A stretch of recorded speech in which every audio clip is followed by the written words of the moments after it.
number 6, Eli Terry. In left field, number 22, Easton Jones.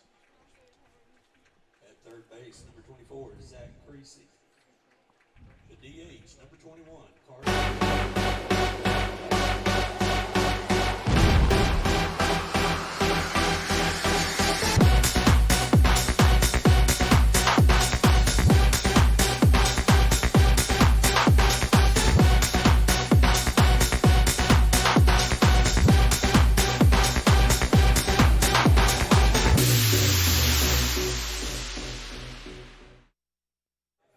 And good evening and welcome to the Jackson Christian School game on their Facebook, brought to you by Worthy Road Studios and the BallGame Blitz. We're going to take a timeout and come back with the starting lineups.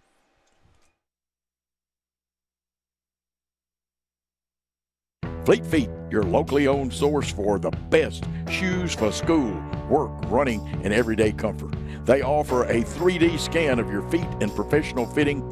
Fleet Feet sells the top-selling brands Hoka, On Cloud, and Brooks. To add comfort to your spikes or other performance shoes, let Fleet Feet fit you for a pair of arch support inserts. Get the quality you want and the service you deserve at Fleet Feet in Jackson on Oilwell Road beside Walgreens.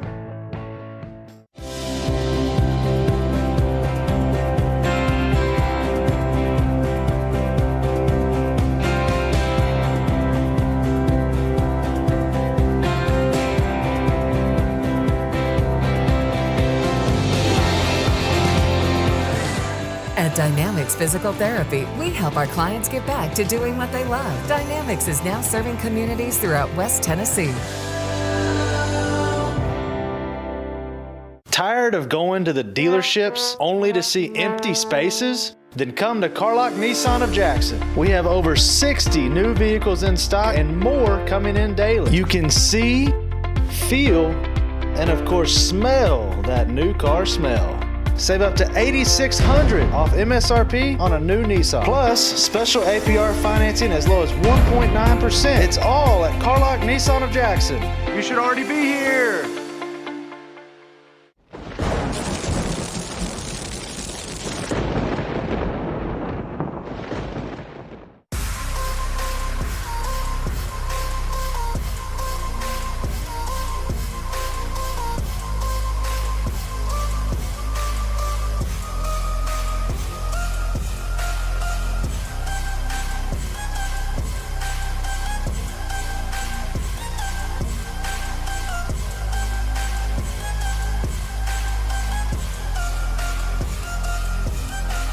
Mention BallGame Blitz Sports Network and receive a free gift. Thompson & Smith, the area's premier independent insurance brokerage, has been serving families and businesses in the region through its founding companies since 1927. With their many insurance company partners, Thompson & Smith provides insurance products for family, home and auto, contractors, retailers, restaurants, manufacturers, medical and dental clinics, as well as any other business or organization seeking quality coverage, risk management expertise, and customer-focused service. Call them today to discuss your insurance needs. This could be a true story. On October 3rd, a 2003 hatchback struck and killed a deer that goes by the name Buck. I know, right? He now has Buck's head proudly displayed on his living room wall. He tells a different story. Shot it. No, he didn't. And to hide his lie, he took his car to Mitchell's Body Shop. No, I didn't. Yes, he did. And lucky for him, they made it look good as new. And as for Buck, the story continues. And we are back for the start of this contest. Let's give you the starting lineup in their batting order for the USJ Bruins, coached by Danny Giles and his assistant Spencer Nelson. They lead off with Nash Kilburn. He will be playing the right field spot. He wears number 36. Number 12, Max Kilburn, plays catcher, and hitting in the third spot will be number 7, Wyatt Scott, the center fielder. In the cleanup spot, number 8, Clennon Harden. He plays shortstop. Hitting in the 5th position in the order, Brooks Jones. He wears number 5, and he is the DH. Number 6, and hitting in the 6th spot, a familiar name in USJ baseball, Kurt Salmons. He's had some relatives play there before, and he'll be playing the left field spot. Hitting in the 7th spot, number 10, Rabix Madden. He will, actually it's Maddox Rabin. I'm reversing it as reading it. That's my fault. Maddox Rabin. He is playing first base. And in the 8th spot, number 17, Corbin Howard. He will be playing third base. And batting number 9, wearing number 2, Logan Foster, the second baseman. The pitcher today for USJ is Chase Gardner. He wears number 18. He will not be hitting. Now for the Jackson Christian School Eagles, as he takes his warm-up tosses, will be J.T. Favera. J.T. will not be hitting today, but let's start over at first base. You got Daniel Green at second. Cooper Reed at shortstop. The man that plays quarterback also, Austin Kelly, and made that great jump throw the other day at third base, Zach Creasy. Out in left field, and we will pick this up. That will be Easton Jones. J.T. Mullins, the great center fielder, the lefty that covers a lot of ground. And starting in right field today, we will check that out, but that should be in right field, Eli Terry. Eli sometimes plays left. Eli, a very good player. He and Easton, good flank. The catcher is the one and only Wyatt Jones, and the pitcher, as we told you, J.T. Favera. J.T. wears number 17. Wyatt will wear his familiar number 10. We'll give you the Jackson Christian batting order. But leading off is Nash Kilburn. He hits left-handed up at the front of the box. Front foot almost on that line. First pitch looked pretty good, and the umpire agrees with me that it is a strike call. So no balls, 1 strike. And JT pitches out of the stretch. Pounded into the ground. Reed Cooper gets it on the short hop over to first. There's 1 out in the inning as Green puts it away, and the ball goes around the infield very crisply. Score that one 4-3 for the first out, and that brings up Max Kilburn, the catcher. Kilburn, a right-handed hitter, gets about midway through the box, slightly open with the front toe there, but he'll step towards the pitcher when he throws. Favera's pitch, curveball, breaking ball. Strike 1 is the count.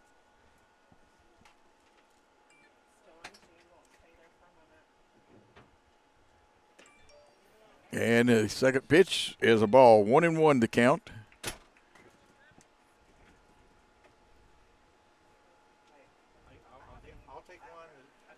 Here's the pitch, outside. So 2 ball, 1 strike count.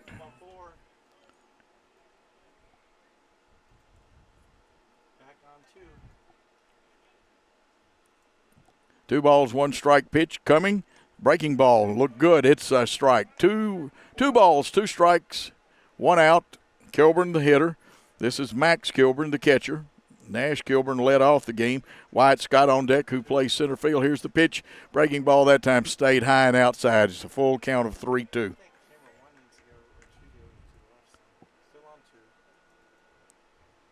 Peering in to get his sign is J.T. Favera. Want to say hello to his grandmother, Betsy, if she's not here. A lot of times she's watching. There's one drilled to center field. It's going to get down for the first hit of the game and the first base runner. So Kilburn on first, and we'll see if they use a courtesy runner for him. Spencer Nelson coaching at first. Danny Giles, the head coach over at, and I believe let's see if they're going to let him run for himself, and they are. This brings in Wyatt Scott to hit. Scott plays center field, another right-handed hitter. Midway in the box.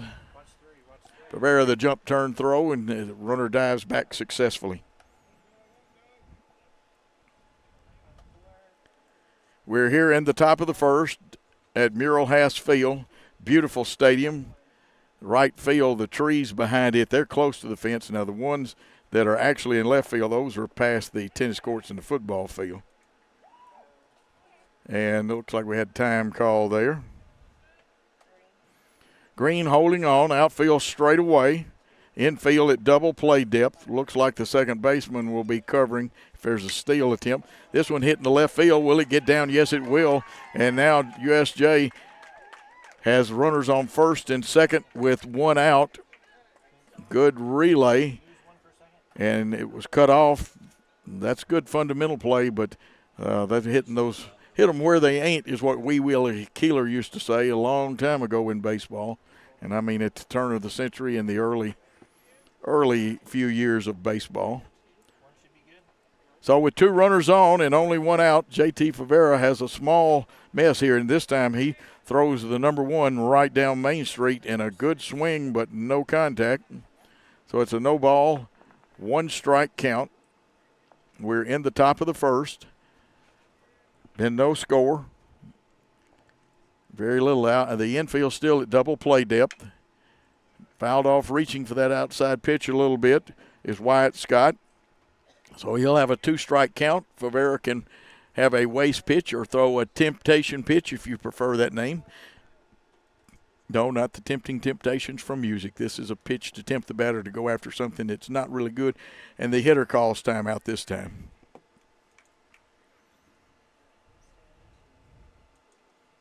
And we are checking to see if we can get things going. Game changer, Jackson Christian comes in 9-2 into this contest. University School of Jackson at bat. Here's the pitch, the curveball, and it just missed. Trust me, folks, it just missed. It looked like it was high, but that one, I won't say it tried to backdoor because that's not a true backdooring in, but it was right there at that line. Probably a little above it. I'm going to stick with the umpire on this one. 1 out, 2 runners on. Wyatt Scott at bat. J.T. Favera's pitch on the way. He reaches out, gets it. Favera slows it down. They step on second for 1, won't get the runner at first, and you have runners at first and third. And that was not Scott. That was Clinton Harden at bat. We'll have to get that straight. Scott was forced. He got forced at second for the second out. That was Clinton Harden, the shortstop that was just up there. This brings up Brooks Jones, the designated hitter, with runners at first and third and 2 outs. Drill through for a base hit. 1 run will score. They'll make the turn and hold up at second base. So an RBI single for Brooks Jones. And now runners at first and second. 2 outs. Max Kilburn scored. It's 1-0 the score. USJ has come up with 3 hits in this first inning at bat.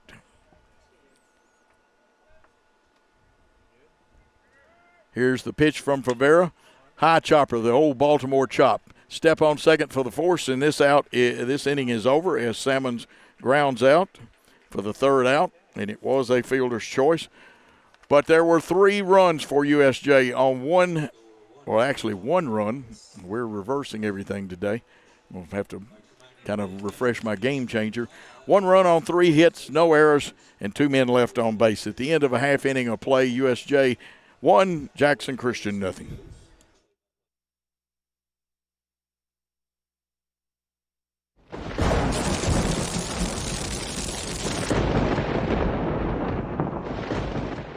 The BallGame Blitz Sports Network by Worthy Road Studios. With over 750,000 views in 2022, we are where you need to advertise. Please subscribe to our Worthy Road Studios YouTube channel and join the other 4,000 subscribers watching local sports, including Union University, USJ, TCA, Jackson Christian, and Peabody. Our multi-camera broadcasts include slow motion instant replay, on-screen scoreboard and graphics, and professional announcers. Thanks to our sponsors who make it all possible. BallGame Blitz Sports Network by Worthy Road Studios, the premier sports broadcast network in West Tennessee.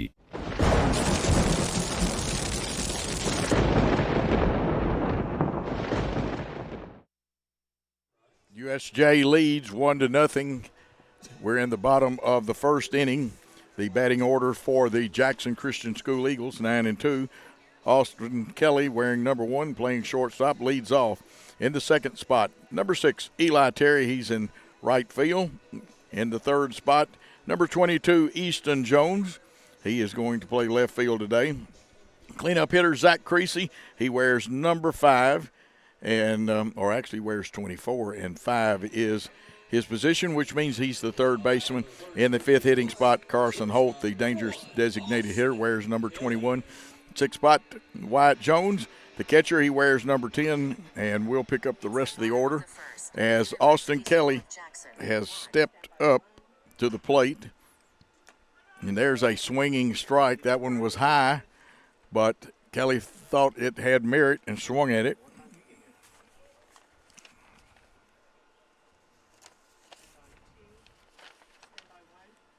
Here's the pitch. Outside. Evens the count at 1-1.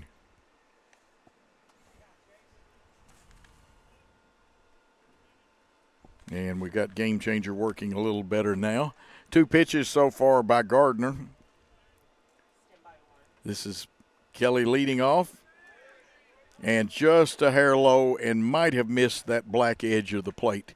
And again, the umpire's got a much better look. I am broadcasting from the mobile studio to the first base side of Worthy Road Studios, who is first in sports.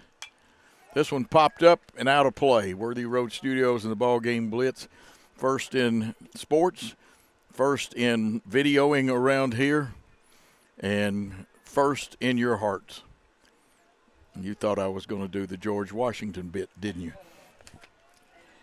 2 balls, 2 strikes. Austin Kelly at the plate.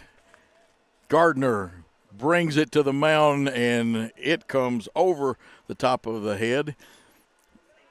And we needed a new baseball, but for a different reason. Actually, the catcher did a good job of cleaning off. Kilburn catching. That's Max Kilburn. 3-2 the count. Austin Kelly, the leadoff man, the shortstop. Made a dandy jump throw the other day in the game. That one is inside, and you have a runner at first in Austin Kelly. And that brings up the ever-dangerous Eli Terry. He's playing right field today. Wears number 6.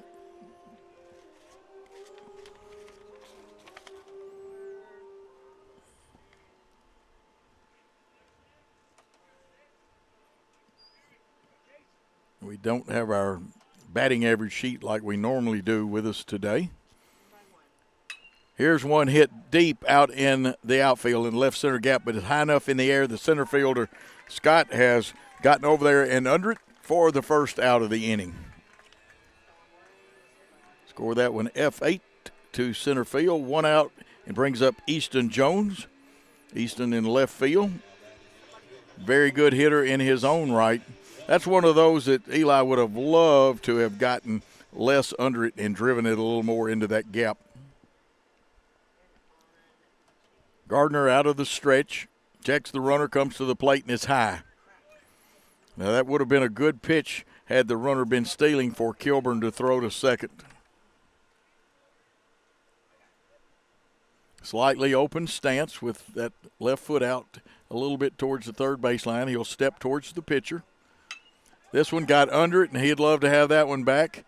Looks like Scott's going to take charge. He comes over and fields it for the second out, so he's handled 2 of the outs in this inning. Austin Kelly still at first, and it's up to Zach Creasy to get something going in this first inning. For the Jackson Christian School Eagles, whose last game was against Ripley, they had a big comeback. They had a lead, lost it, came back, and won it against Ripley last week.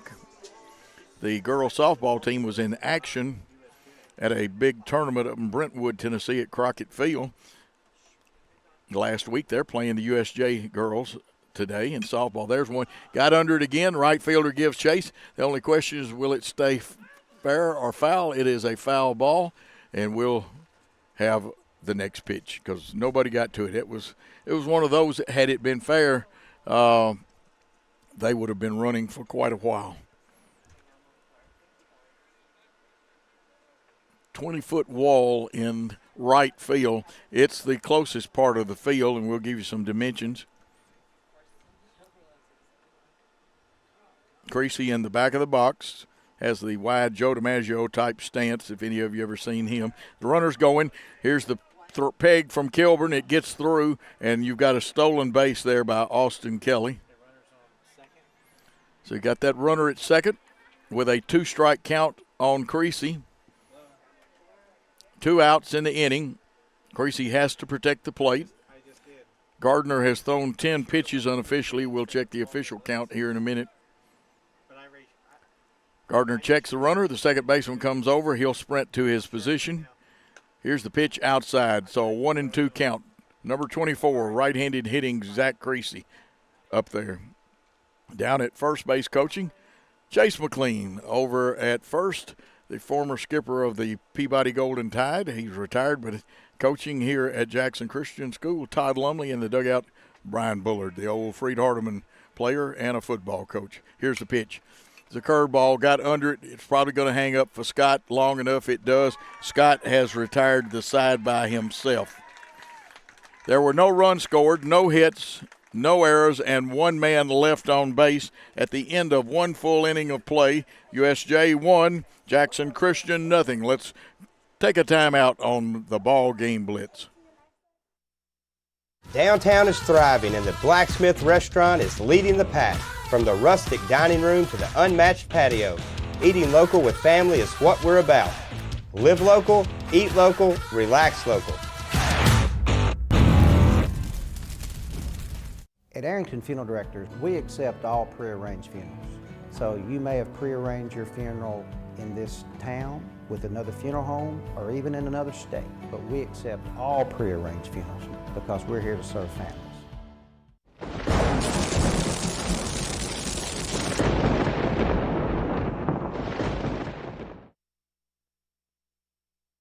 We are back here to a 1-0 game. USJ in the lead over Jackson Christian.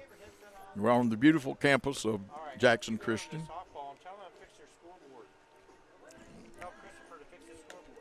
And we have got a softball game for you here in the background. We're trying to get the scoreboard picture shot for you folks that are got two games going at the same time here. They're late in the contest with the girls softball contest. Maggie Richardson against Elrod, two fine pitchers. Elrod throwing for USJ. They throw from a circle. Here it's J.T. Favera on the mound. And Max Rayburn, a very strong young man, is up at the plate. He wanted that one. The umpire says it was a strike. No balls, one strike, no outs. Rayburn, the first baseman, leading off. Yeah, this young man's very capable of losing a baseball for you. And he hits one up in the air. It's headed towards the alley. Let's see if anybody can get there. No, it's going to be off the wall. Rayburn rounds first. They pick it up a little late. Here's the throw, but the relay man gets it. They'll go to the shortstop. They'll walk it in. And a leadoff double here in the top of the second for Maddox Rayburn, the first baseman. So USJ has a man in scoring position. Coach Giles goes through a series of signals for them. And it looks like Corbin Howard, the third baseman up there. Will he be bunting or hitting away? If he hits away, he wants to hit to the right side of the infield to advance that runner. He's bunting. He drops a nice bunt. Let's see where they go with it. A little hesitation. Will they get him at first? They got him, according to the umpire. And that one, the man covering, which should have been Cooper Reed, or Reed Cooper, and it was. Daniel Green had to attack the bunt. So there is one out in the inning now. Did you ask him what he wanted to eat? How about the other guy, the cameraman? Logan Foster up there to hit. Strike right over that outside corner, the black part of the plate. There is a runner, Maddox Rayburn at third with one out. Infield back at normal depth. Swinging strike, kind of pulled the string. It was a slow curve then.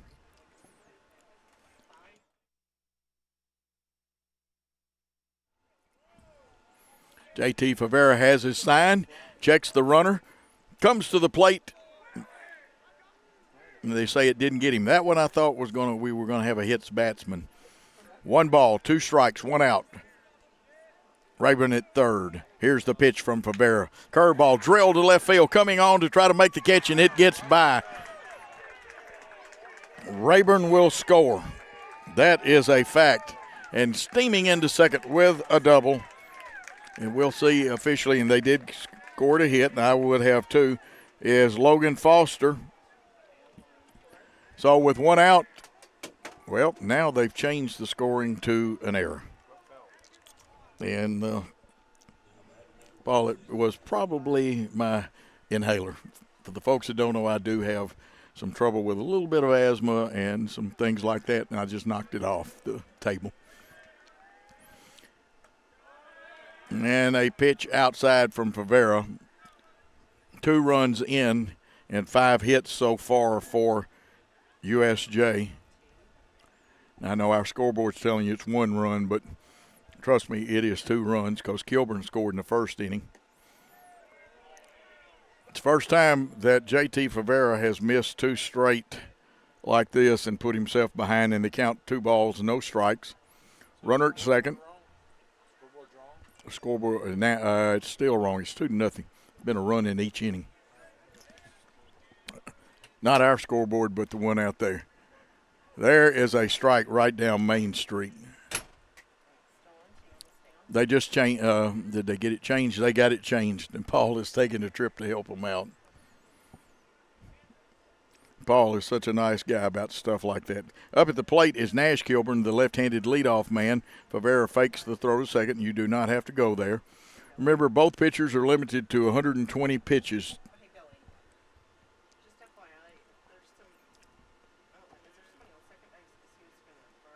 Center fielder shading maybe 1-2 steps towards right field. Left fielder straight away. The pitch, mighty close, but they say it missed. It's 3-1. Nash Kilburn, who grounded out the first time up. And, Paul, just as you went to help, they changed it. 2 runs, 5 hits, no errors. Favera steps back. They're going to call a balk on that. Interesting call. So now the runner has moved to third.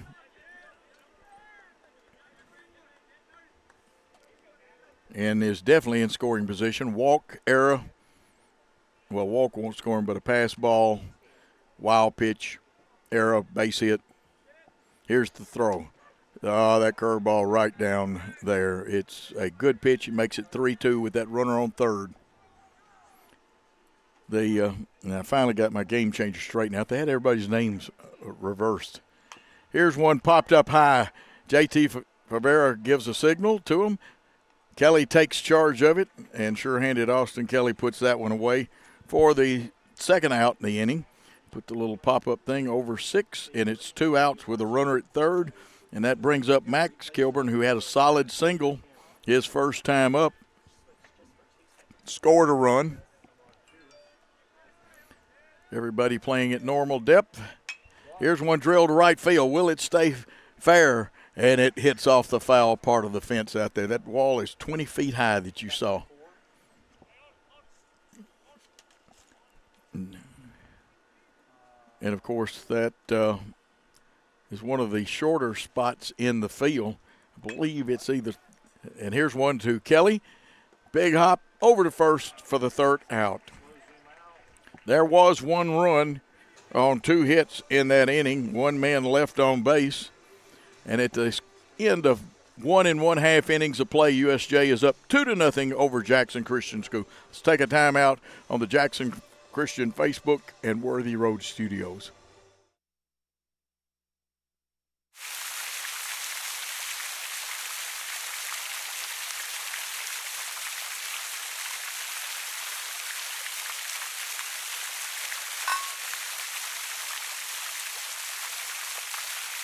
Carlac Prestige is not your typical used car dealer. We have everything from a Porsche to this, and lots more. We inspect and repair all our vehicles. Ask us to prove it. We will. Carlac Prestige, Van Drive, Jackson. Great American Sports. Make sports an addiction. Located at 125B Old Hickory Boulevard, East in Jackson. We specialize in teen sports for youth leagues, schools, and churches. We can embroider and screen print team uniforms. We also have sports equipment, Under Armour, and Adidas clothing, and anything else you need for your teen sports. You can email or call us for all your teen sports needs. Great American Sports. Make sports an addiction.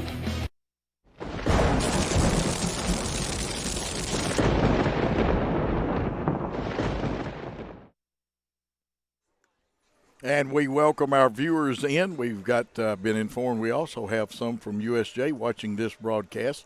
Tomorrow's game, the 2 teams that are here today will be playing at USJ Reverse, and that one will be on the BallGame Blitz and Worthy Road Studios, but it will be on USJ's Facebook page.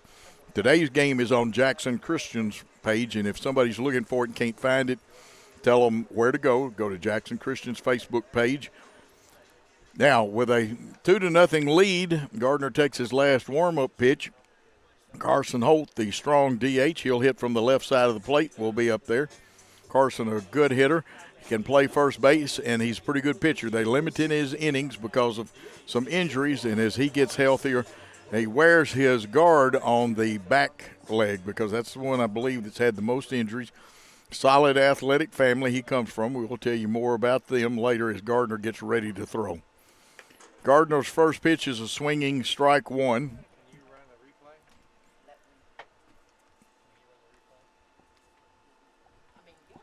Holt ready for the second pitch, the 0-1 count. Gardner taking his time. Pushes off the mound there, and there's one drilled. It should get down for a base hit. It'll be a single as the left fielder got over there very quickly and took care of business. So Holt is on. And I believe they're going to let him run for himself. Wyatt Jones, the catcher, a strong hitter, advances up there. Tough football player in the offseason. He's a senior this year, so we will miss Wyatt next year. Has done a great job the last couple of years catching. Fouls that one off. Holt's hit was the first one by the Eagles. Of course, the Eagles have made one error, and USJ has not made any. Outfield straight away, maybe the right fielder shielding or leaning towards the first base line a little bit. Shade, or the shadows if you prefer, covers most of the field. Now there's some spots in between the trees in right field that still has some rays of sunlight and a few streaks here. 1-1 the count with the runner on first. Carson Holt. There's a curveball, just missing. Gardner wanted that one, but he says it's okay. I'll get the next one.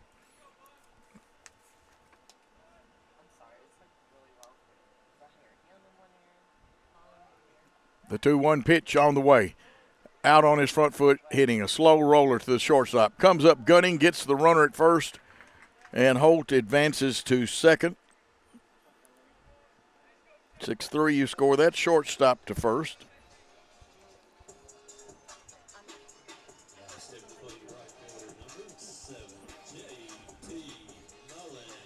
JT Mullins wears number 7, comes up there, hitting from the left side with one out.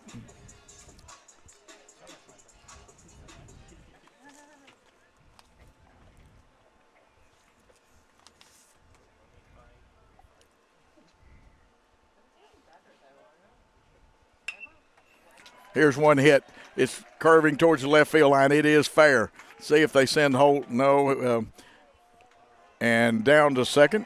It's a base hit, though. And you've got runners in second and third with one out. JT Mullins comes through. Holt is a much faster runner, but he is recovering from some injuries. He plays football. And if he wanted to, he could have played basketball probably, but his main two sports are baseball and football, and he's an outstanding prospect in baseball. Coming up to bat, Reed Cooper, the fine second baseman. Middle of the box stance. Runners at second, third. Gardner's chosen to throw out of the stretch.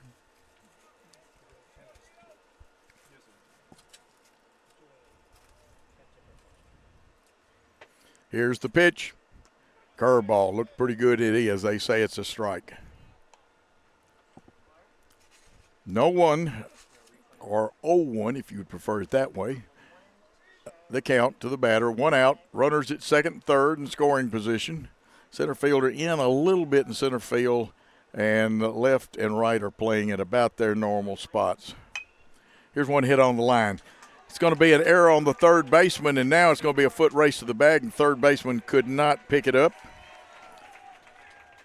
So Cooper is on what we're going to score as an error right now. We'll see what the official score does. And Jackson Christian on the board as Holt scores. And they do flash the big E. That's an E5. Runner at first and a runner at third.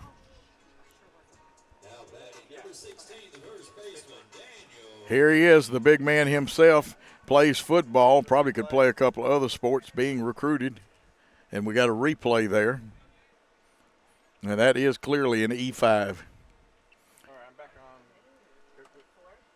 Daniel Green, the right-hander, up there with runners at first and third, and the runner is going.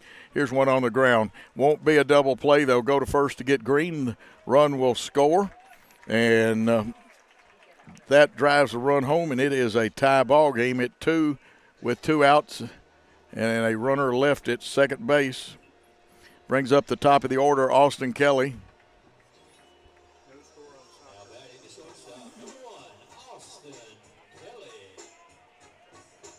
Austin Kelly stands in.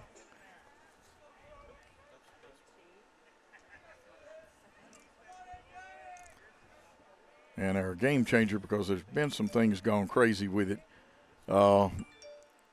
It's kind of frozen up, so we'll get it straightened out. There's one on the ground. It gets through, a base hit. Let's see. They are waving the runner. Chase is giving him the signal. Here comes the run towards the plate. Sliding in there safely. The ball gets away, and Austin Kelly, after a solid hit, advances on to second base as Reed Cooper scores the go-ahead run, but we're just in the bottom of the second. A lot of baseball left to play.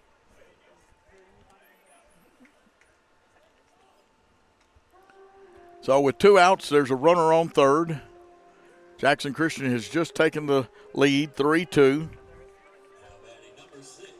And number 6, Eli Terry, who flied out to the center fielder. Of course, last inning, the center fielder put all the putouts in there. You give him the putouts, no assist on that. Umpire moves the players back towards the dugout a little bit. Here comes the pitch with 2 outs. The first one drilled to left field. Will it get down? It does. It's going to go close to the wall, cut off by the left fielder. Another run will score, that being Austin Kelly, and the runner is safe at second, and he's in there with a, I believe, a sliding double is what we'll call it. We'll wait for the official ruling. And the catcher, Kilburn Wisely, goes out to talk to his pitcher. Here comes Spencer Nelson, the pitching coach. And this has been a bang-bang game. Both teams are scoring runs. That was Salmons out there in left field that got over and cut it off before it hit the wall. Got it back in as quick as he could. Totals right now, 4 runs, 4 hits, and 1 error for Jackson Christian. 2 runs, 5 hits, and 1 error for USJ. Now, the umpire will probably give them a few more seconds, and they break the meeting up. But when you see them step where they were, they are just about ready to go out and say, gentlemen, unless we're using a credit card or something to charge something, this timeout is over. But he didn't go out there. Coming to the plate, wearing number 22, Easton Jones, who also flied out to center field the last inning. Here we go. The pitch out of the stretch, popped up. It goes foul. Back over the screen. And Paul Schultze almost had a chance, but couldn't reach it. And Christian is here. What was the final down there in the girls' game? What was the final score in the girls? He didn't see the girls' game. I'll have to check Game Changer here in a minute. What are you talking about? The girls' game, is it over? No. Oh, it's not over. Okay. Jackson Christian leads 8-3. 8-3. Up off his, they should call it foul. The base umpire does a great job of calling that one foul. Hit off of his leg. And that's a, look at those pictures that Worthy Road gives you. You couldn't beat that with a stick. At the plate, Easton Jones wears number 22. He hits right-handed. On deck is the cleanup man, Zach Creasy. Chase Gardner on the mound wearing number 17. He's got a runner at second with 2 outs. 2 strikes to count. Tex comes to the plate, and that one is inside. Not a bad place to put it. So it's a 1-2 count. Slightly open stance. You can see the front foot as he strides towards the pitcher's pitch. Will go towards the pitcher. 1 ball, 2 strikes, 2 outs, a runner on second. You can see the second baseman playing a few games down there. He'll have to get back to his fielding position if they're not going. Watch him break, and that's outside. Kilburn gets out there and gets that one. 2 very good catchers working this game today. Got Wyatt Jones for the Eagles and Max Kilburn for the Bruins. A lot of fun matchups in this contest. Two good coaching staffs. Now, Gardner steps back. He'll get a new foothold in front of the rubber, and that's what he uses to push off of. We'll try to give you some reports on that game. A little more open this time by Jones with that front foot. He beats one in the ground. It's a worm killer, and it goes foul. You like those worm killers, Paul? Paul's over here. You can't hear Paul, but because he is doing replays and stuff. 8-3, and what inning do you have, Paul? Top of the 6th. Now, I know originally Maggie Richardson was on the mound going against Elrod, the fine left-hander for USJ. And, of course, Maggie is our all-star pitcher from here at Jackson Christian School. She's been on many all-district teams, all-region, et cetera, like that. 2 balls, 2 strikes, 2 outs. Some people would say the Deuces are wild here with that runner on second. Here's the pitch from Gardner. They plunked him. Didn't even mean to, because you don't want to put another runner on, but hit by pitch is Easton Jones, and that brings Zach Creasy up. Last week, Zach pulled that fence out there in left center, and he hit one about 380 feet. The fence at that point is 360. Creasy, the right-handed hitter. Front foot a little above the plate, but he's back enough. He feels comfortable where he can hit the curveball or the fastball. That one is outside. Runners at first and second. The drama builds here.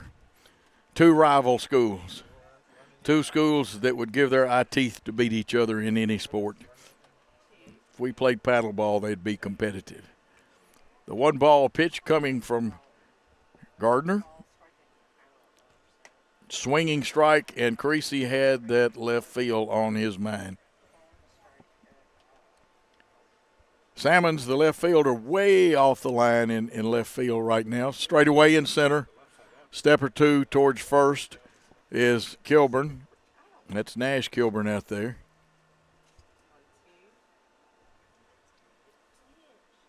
Here's the pitch. Down in the dirt, great job by Kilburn to block it. And he may have that one was a little low, or Maddox Rayburn might have gotten it. If he'd gotten his hands on it, that is a strong young man. He would have held on to it. So a break kind of for both teams there. And we'll do it again with a 2-1 count. 2 balls, 1 strike, 2 outs, 2 runners on.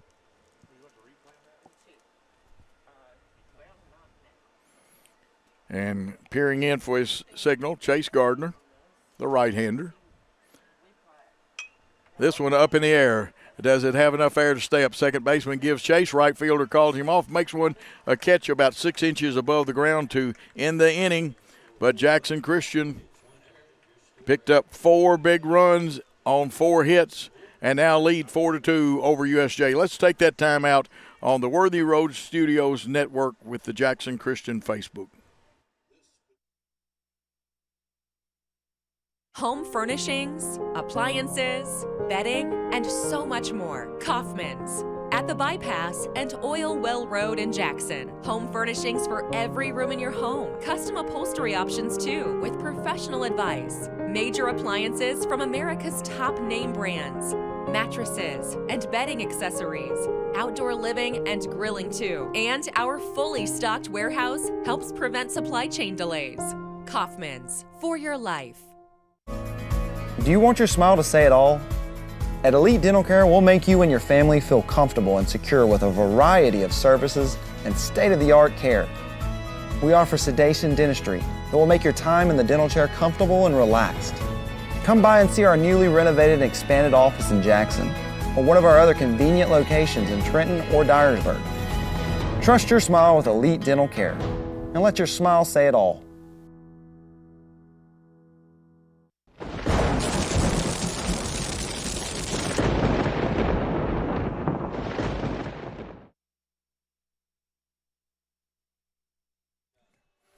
And we are back, top of the 3rd, as USJ comes to bat with Wyatt Scott, the center fielder. We're going to make another attempt at game changer. They went back and froze up this time, but we don't need them. That's the reason I keep my old scorebook around. Game Changer been having a little trouble, as you see ball one thrown by J.T. Favera there. Everybody pretty well straight away for Jackson Christian in the field. That one should have got the corner, and it did. A nice pitch, evens the count up on Wyatt Scott, the center fielder. He has one hit in this contest. Here's the pitch, just outside, missing. Sorry, I'm still not sure about. And Game Changer even has a voice to it. How about that? Down at the softball field, we'll tell you about that after this pitch. Swinging strike two, evens the count at 2-2. Favera on the mound. It was 8-3 in the bottom of the sixth. USJ will have one more at bat to try to catch Jackson Christian down there. Here it's 4-2 Jackson Christian. Swing and foul tipped. And a healthy cut that time by Wyatt Scott.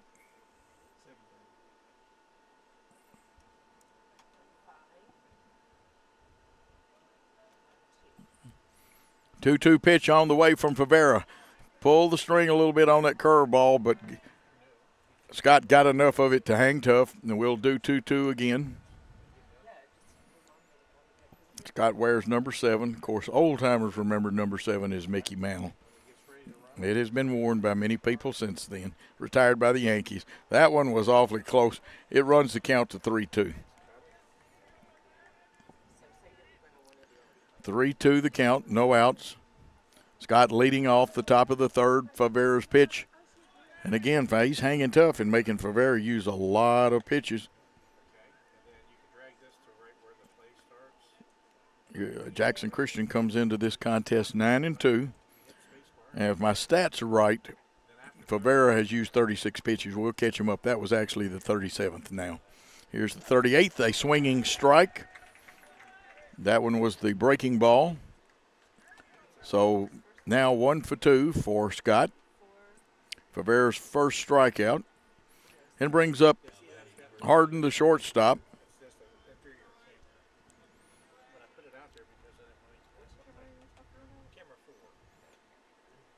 One out in the inning now. Favera's offering. Drill down the line. Will it stay fair? Yes, it does. This will be an extra base hit. Coming up with the baseball is the right fielder. It's thrown down to second, but you knew he was going to get there even with the great effort that we had out of Eli Terry on that one. A great effort by the hitter.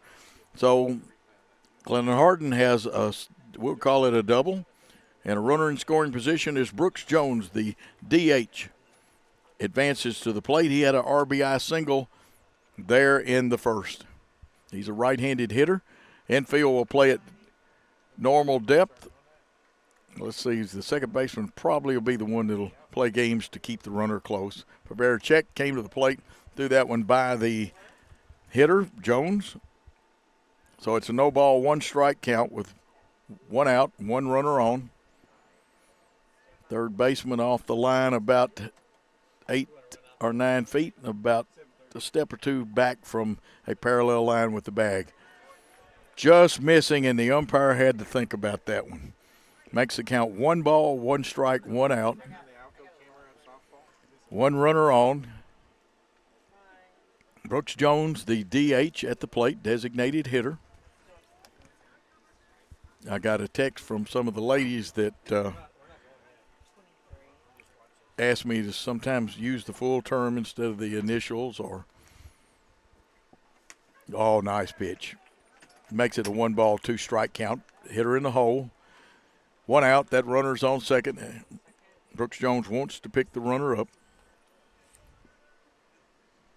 Some of these days we'll have a vocabulary lesson about what an ace is. Not in cards. Ace in baseball is much different. It's your main pitcher to make it short. Jones wants a timeout to knock the dirt out of the cleats.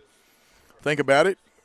Get his bearings and focus as J.T. Favera comes to the stretch and to the plate. Drilled into the ground. That should be Favera's 43rd pitch. And this is the 3rd. So maybe a little high on his pitch count today. J.T. likes to work the corners, moves the ball around, can throw the breaking ball, can throw the fastball. Here's one drill to center field. That's going to get in the gap and down. One run will streak towards the plate. JT Mullins has trouble. It rolls away from him. And scoring on this is Clinton Harden. He comes in from second. Throw goes to second, and back-to-back doubles. And an RBI for Brooks Jones. He's had 2 RBIs in this contest now. Only one out as Kurt Salmons advances to the plate. And if I remember correctly, earlier in his career, I've done some games that he played in, and he can bunt from that left side pretty good. He also can hit the ball. If he hits it, he wants to pull it. He does not want to hit it towards third or short. Favera pitching out of the stretch all the time, even with no runners on, comes to the plate, hits a number.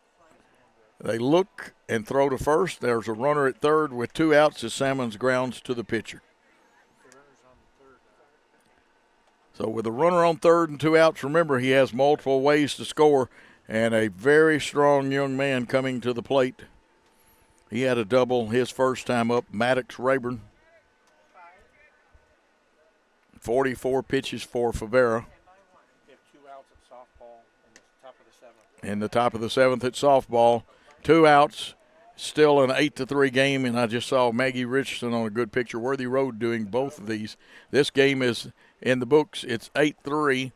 Jackson Christian ladies take the district contest. Here's Favera's pitch.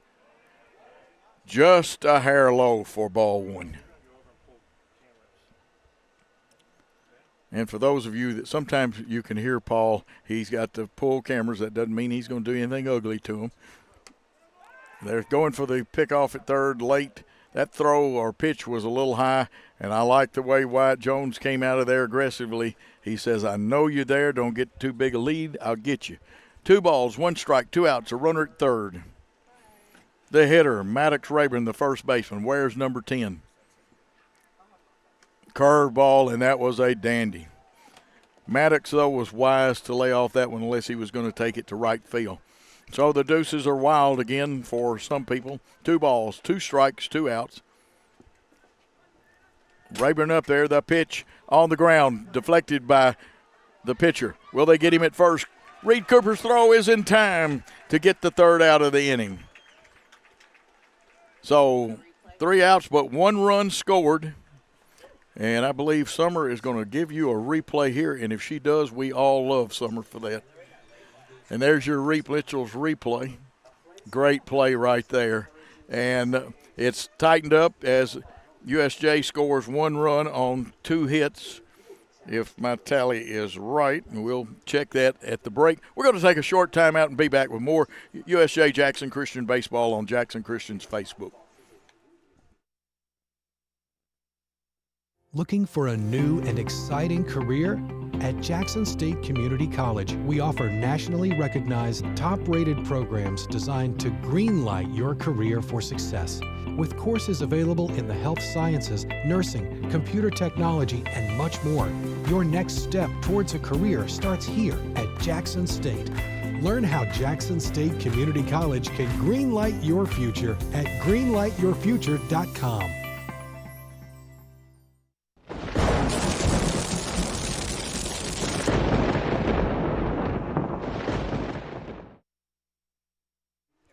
We are back. Great work by Summer Sturgis as she's actually doing another person's job in her own. She always does a good job. We feel comfortable. Diamond Dave stood in for me today, and I know Diamond Dave did a great job with that 8-3 victory of the Jackson Christian Lady Eagles in softball. And you had 2 good pitchers. To lead it off for Jackson Christian, the left-handed hitting designated hitter, Carson Holt.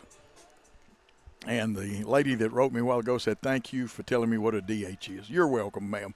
Here's the pitch, drilled high up in the air. It's a 20-foot wall out there. If it stays fair, we need a new baseball, Mr. Spalding, or in this case, Mr. Wilson.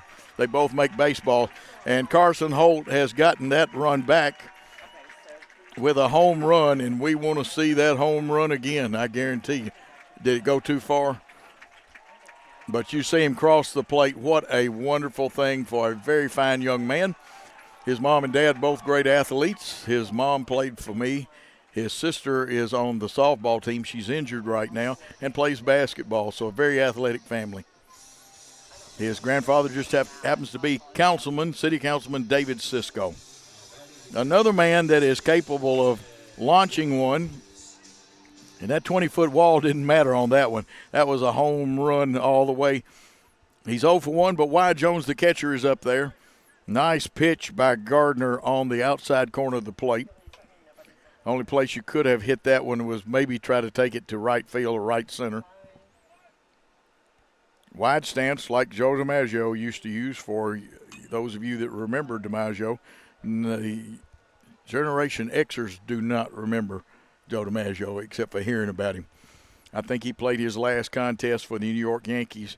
He was known as the Yankee Clipper back in 1951. A young man would take his place named Mickey Mantle. Gardner's ready with 2 strikes on, and hanging tough is Wyatt Jones. Out on his front foot a little bit, but got enough of it to foul it off, and he'll get another shot at it.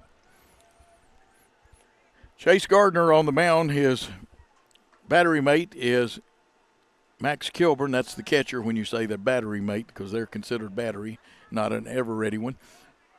Raymond Maddox at first base, and we'll pick up the rest of the infield. Here's one way up in the air. Will it drift foul? Maddox gives chase, looks at it, and says, you ladies and gentlemen in the stands, actually sitting on the berm down there with the lawn chairs, y'all will have to catch that one. And we've seen some good catches here over the years. No ball, 2-strike count. Home run has been hit by Holt.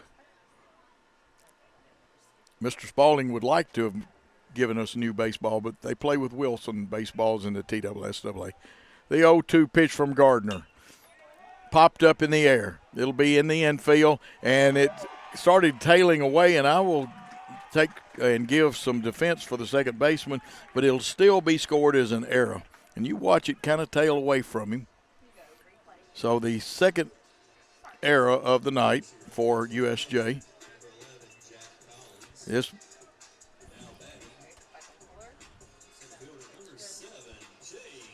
Jack Collins will be running for Wyatt. He's on first. Collins is a speedster and defensive back from the football team, but he can play a mean outfield too. The center fielder, J.T. Mullins, up there. He also wears number 7. 5-3 your score. Those errors will kill you. Danny Giles, USJ coach, trying to build a young team. There's a pitch over the plate, and I believe they caught Jack. And that was a good peg by Kilburn, because that's a fast young man. So you put CS down there, caught stealing. First out of the inning. Mullins up there with nobody on.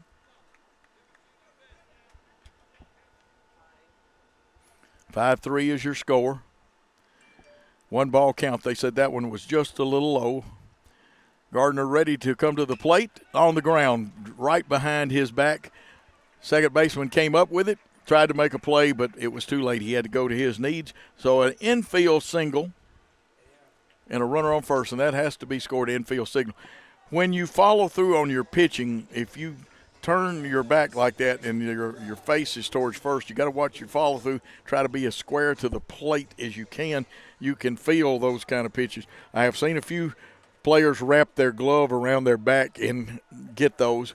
Great shot here by Worthy Road Studios of that shot from center field. It's a bunt angle, and that was almost, hey, I'm going to protect myself. And this is Reed Cooper, who wears number 5. Pretty good bunter. He was on and scored back in the second. He was on with an error, but did manage to come around. So he's in the hole. No balls, 1 strike, 1 out, a runner on first. Gardner on the mound. He'll check it. Steps back. Foster at second, Harden at short, Howard at third, Salmons in left, Scott in center, and Nash, Kilburn in right. 2 Kilburns on the field at the same time. Here's the pitch. Faked the bunt, drew it back. He may have wanted to bunt it, but it wasn't the pitch, and wisely, a great decision to pull that one back. Everybody pretty much straight away. Infield's at double play depth. They feel like they can turn it from their position. Third baseman ready to charge if he needs to, but bunt may be off. No, it's still on. And that one was like a glancing blow over the bat. And I know today they teach that little angle in it, And let's see, the middle school baseball. Chuck Ray, thank you for that. I believe that Jackson Christian won that one. It got away from me too quick, but it looked like a 3-0 score. We'll double-check it. Thank you, Chuck Ray, who coaches football and baseball here. He and Greg Armour, two of the best hamburger guys that cooking them over there at the concession stand. Got under it too much, fouled off. It's coming back. Will Paul get another chance? No. Some lady snags it over there and beat him to the baseball. Actually, Paul wasn't there. He's taking equipment down at the softball field. The lady made a good catch. We may have to give her a St. Louis Cardinals or Atlanta Braves contract. Or at least I was told. I cannot see it, and I forgot to check my monitor. 1 ball, 2-strike pitch. Under it again. Now that back shoulder's dipping a little bit. You want to drive the ball, and you have a slight uppercut, but I know what Reed Cooper wants to do. He wants to drive that baseball into one of the power alleys. He'll take a base hit. He'll take it on air. Good team player. Fields a mean second base. Runner at first is Mullins. Has good speed. And again, under it, fouling it off a little bit. And I guarantee you Reed Cooper would love to have that pitch back. And again, I love the cooperation between the two teams depending on where balls are fouled off. Both teams will try to get the baseballs back into the contest, and it also saves money for the teams to get those baseballs back into the umpire's bag of baseballs that he keeps beside him. That's what that little pouch is down beside him. There's one. Got him under it, and this one is going to stay in the infield. The pitcher says, I'm going to take it myself. Gardner takes it for the second out. And you put the little cover over that. You put the little half circle over that one for the second out. That brings up Daniel Green, who's got home run power. Daniel's the first baseman and made some second team, I believe, all district and region teams. May have made a first team on it. He was on several. Good, strong linebacker, but you know what he can do? He can catch the football. He can play H-back, tight end.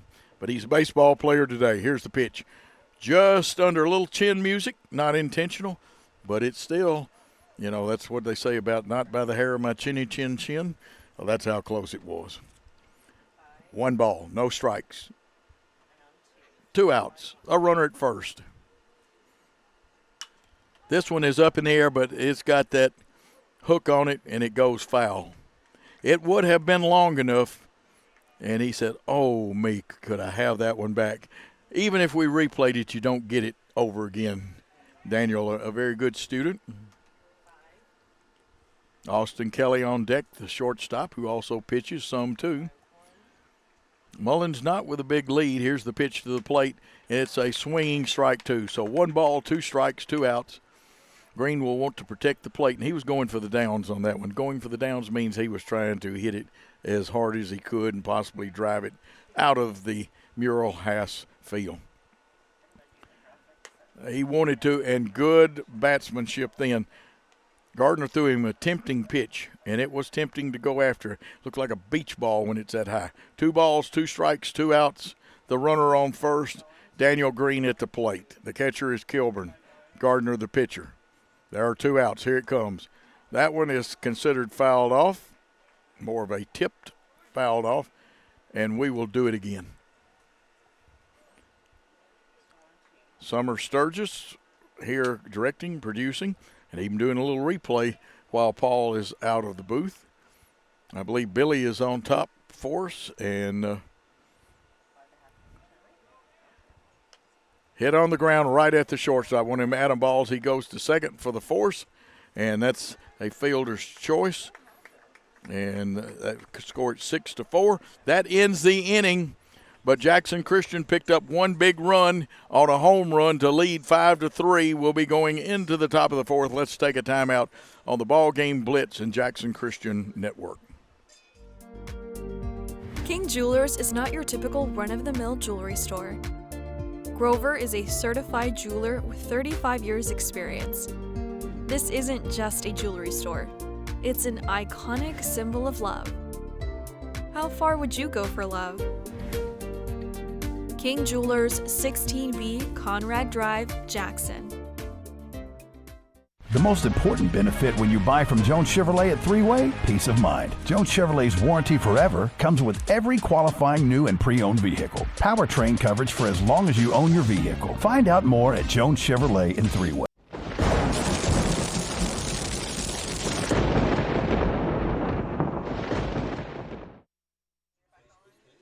We are back on, going into the top of the fourth.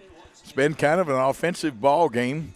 USJ has scored 1 run in each of their top half of the inning. Jackson Christian put a 4 spot in the second and a big 1 on that home run that may still be traveling through the neighborhood or whatever's back there over that fence. There used to be, and there still is. I can see the houses now as the sun goes behind a cloud. Leading off will be Corbin Howard. Corbin plays third base. He is 0 for 1 officially. Here's the pitch from J.T. Favera. Got that outside corner right on the black part of the plate, right at knee level. Very nicely. Corbin asked, where was that pitch, so he can prepare to hit. He wasn't questioning the call. He just wants to know, and there's one almost the same spot. That's a tough pitch to hit. You can't pull it. If you do, you're going to hit something weak or pop it up. You got to take it to right field or right center. 0-2 count. Swinging strike 3. And I believe that is the second strikeout for J.T. Favera. Of course, I want to say hello to Pam and Troy Giles. I was told they could be watching, and that's the USJ coach's parents. Troy and I played on the Park Laundry Cleaners, and he finished at Northside. There's a swinging strike right there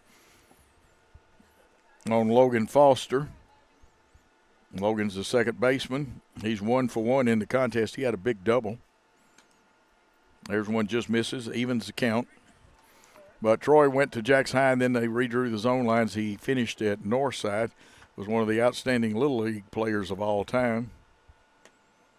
And that one outside. Danny's mom was Pam Williams, who was one of the greatest scorers in Northside six-player history. Fine athlete and was a pretty good softball player, I understand. Here's the pitch. Fouled off. That'll make it. It should be 2-2 the count is what I've got. Scoreboard says 3-1, but I believe it's 2-2. We'll see. They corrected. They could be right. Doesn't matter. It's hit to right field. Will it get through? Will it be a CNI single? No. Cooper comes up with a dandy play. Man, oh, man, and Summer's going to try to let you see that wonderful play again. Everybody give him a high five. Look at this. It looks like it's going to be a CNI single. Oh, it froze on us, but that's okay. We'll come back to live action with 36 Nash Kilburn up there, the fine young right fielder. Kind of crowding the plate this time and up towards the front of the box. Oh, a nice strike. That's a tough place for a left-handed hitter. As I've told you before, Ted Williams says you can only hit about 218 on that pitch if you're a pro like him. So no balls, 1 strike, 2 outs, no runners on. J.T. Favera working here in the top of the fourth. Curveball stayed high. That will even the count. And I've got a treat coming to me. They have sent me one of those great hot dogs and hopefully later a hamburger from the – what a pitch, a strike, the bender, the curveball. That one a little flatter than some of them he throws, but the breakage on it was not flat. 1 ball, 2 strikes, 2 outs.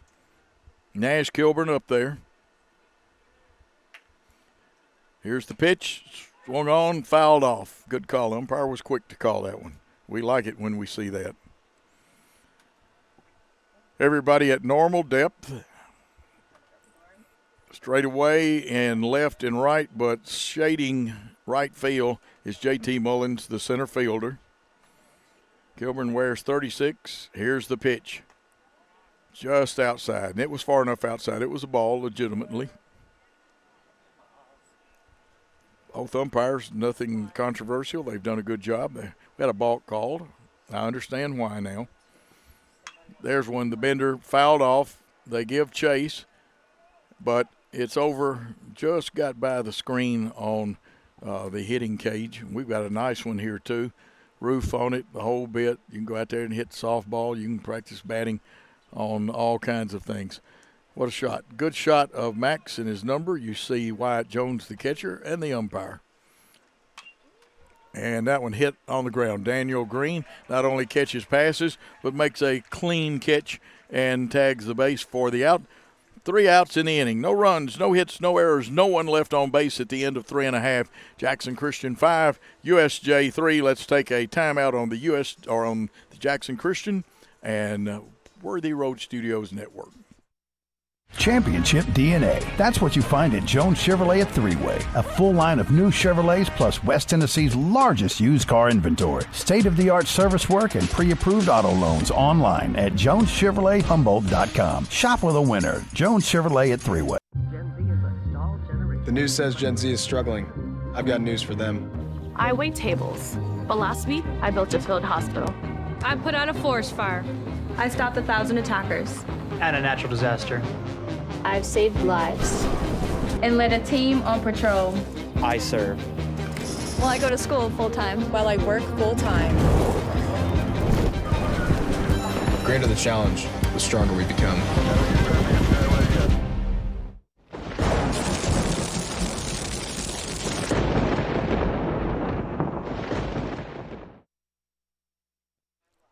And we are back for the bottom of the fourth on the Jackson Christian BallGame Blitz Network on the Jackson Christian Facebook page.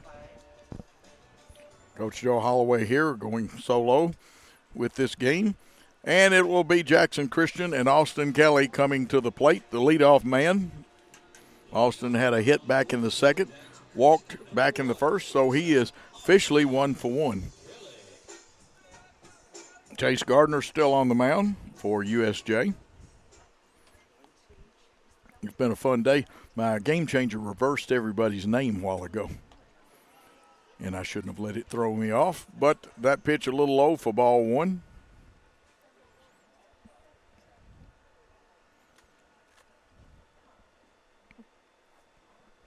Here's one drilled foul down the first base line. Gardner has thrown 57 pitches unofficially. We'll get an official count here in a minute. If you could get one in the left center power alley or down the line, Austin Kelly could be running forever. Here's the pitch. That one is a 59-foot pitch.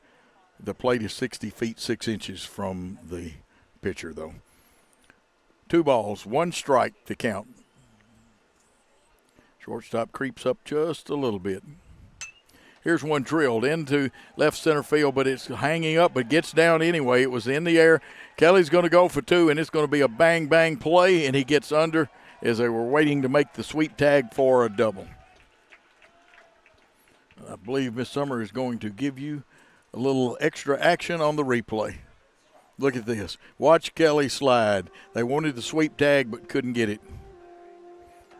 So with a runner on second and no outs, Kelly gets rid of sliding gear, gloves, paraphernalia, etc. like that, and he'll be a runner at second. He's got his running gloves on now, and folks, don't laugh about that. He's a pitcher. He needs to protect his hand. Hey, also, I would use them. I'd have a glove on each hand if I was still playing. And the pitch from Gardner. Curveball was outside. Nice shot there by our camera crew, and Summer getting that. Now he's got a good shot. You can see the scoreboard, the outfielders, the pitcher. Chase Gardner. He's going out of the stretch right here. Gives a glance to the runner, comes to the plate. Runner fakes taking off. The umpire says just a little bit low. 2 balls, no strikes.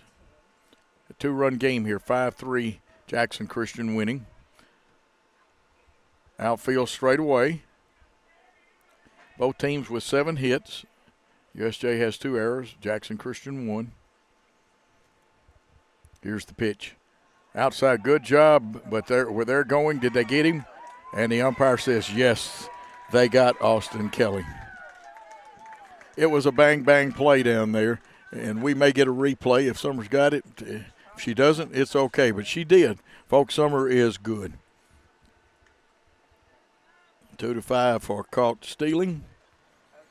There's 1 out in the inning. I got more numbers in Austin's box there than you can count on your fingers. You need your toes to count it. And there's a walk. Eli Terry will walk and go to first base. So a runner at first with 1 out. Easton Jones comes up there. He was hit by a pitch his last time.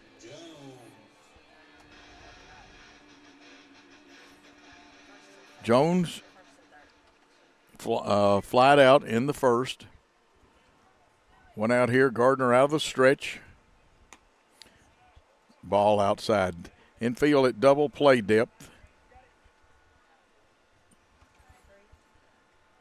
Straight away, except for the center fielder. Right fielder may have taken a step or 2 towards the line. Left fielder's definitely straight away. Big gap in left center. Here's the pitch. And it's ball 2. Good picture of Easton there. See the dugout on deck circle. Back to the pitcher, Gardner, checking the first baseman. And that one is outside for a 3-0 count. Let's see if he's given the green light, or does Chase McLean, the fine head coach of the Eagles, does he give him the take sign? Some teams have automatic take on 3-0. Others will green light only if it's a pitch that's good. He was green lighted, folks, and a strike. It was a little more outside, and he still got 2 strikes to work with. So Easton Jones, who also plays several sports here at Jackson Christian, at the plate against Gardner. That was outside for ball 4. And so now you've got 2 base on balls. Runners at first and second. Zach Creasy, who has flied out to the outfield twice, and like I said, has home run power with Carson Holt behind him. And you know what Carson did the last time he came up there. He made me say, we need a new baseball, Mr. Wilson. 2 runners on, 1 out. Infield at double play depth. Gardner checks the runner twice. Comes to the plate. It's in the dirt. Runners will advance. That'll take the force off. Kilburn did all he could do, but that one went straight up in the air, and he had no chance to throw anybody out. So we've got runners at second and third. There is 1 out.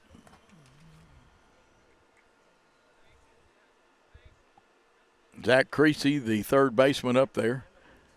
A very strong right-handed hitter that plays basketball also.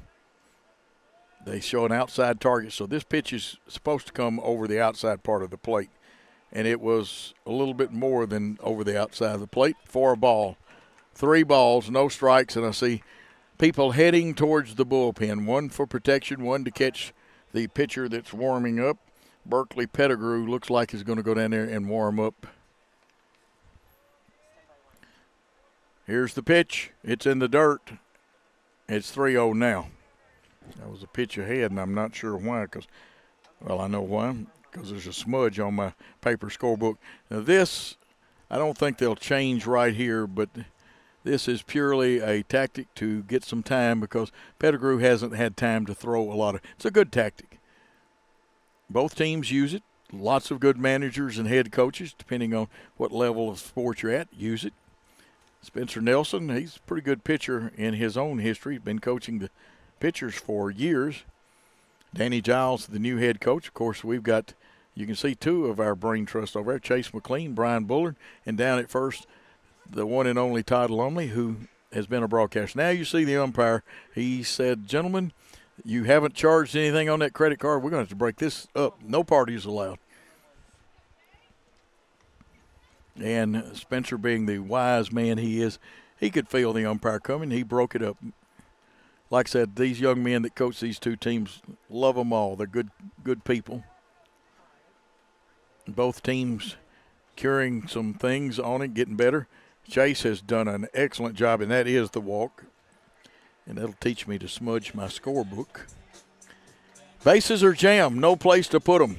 If you prefer the saying, ducks on the pond with Carson Holt up here. And here comes the head coach, Danny Giles. He'll make the pitching change here. And Berkeley Pettigrew, who is a great athlete, Berkeley, the senior, will be coming on to pitch here. Wears number 15. So let me get Pettigrew into the lineup because a base hit means 1 for sure, 2 probably. Berkeley Pettigrew. We've seen him throw the football a few times.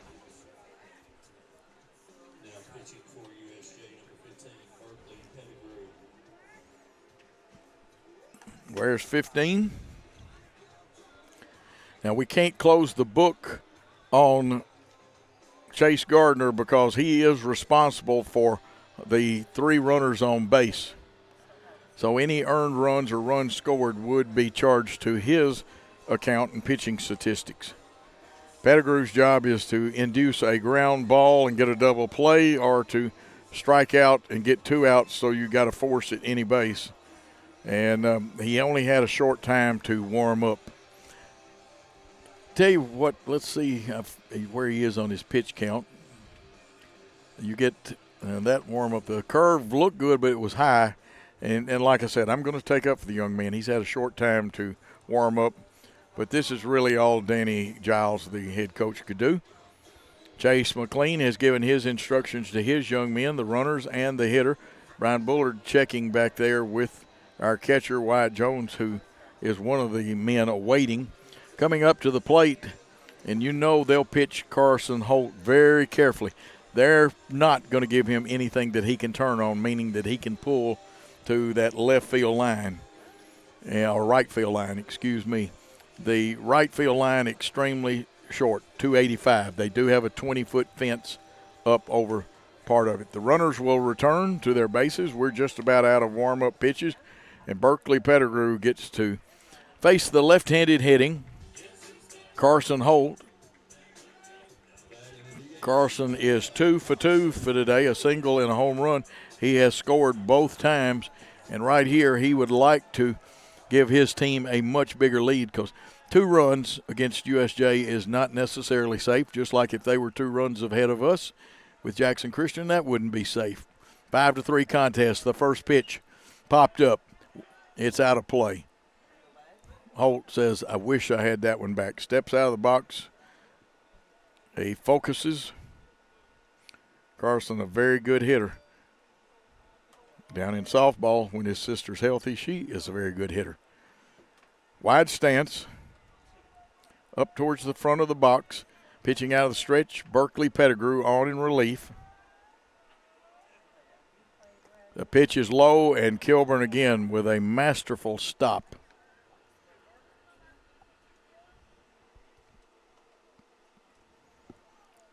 Gardner has gone 3.1 innings. The runners on base are his responsibility. In other words, they'll count against him if they score. 1-1 the count with 1 out, just inside. He had a great idea, but Carson Holt had a great idea too. This one's too far in to try to pull it. And Carson said it's probably going to miss as a strike. He's a good hitter, got a good eye. Pettigrew's pitch. Swung on. Back to the second baseman. They'll get 1. And they got 2 because of the tag out at first. So Berkeley Pettigrew did what he was supposed to do to get the double play. I forgot to tell you about that because I was interested in how they were going to do that. Now, Jackson Christian did not score after that great start there in the 4th. And double play hit into. 5-3 your score. We're going to take a timeout on the Worthy Road Studios network. Football looks fun. I bet I would have been great at it. The first football playing Deer, they would have made a movie about me and everything. Probably get Kurt Russell to play me. But alas, me and my dreams run right over again. For fast, reliable collision repair, trust the experts at Mitchell's Body Shop. And get back out there.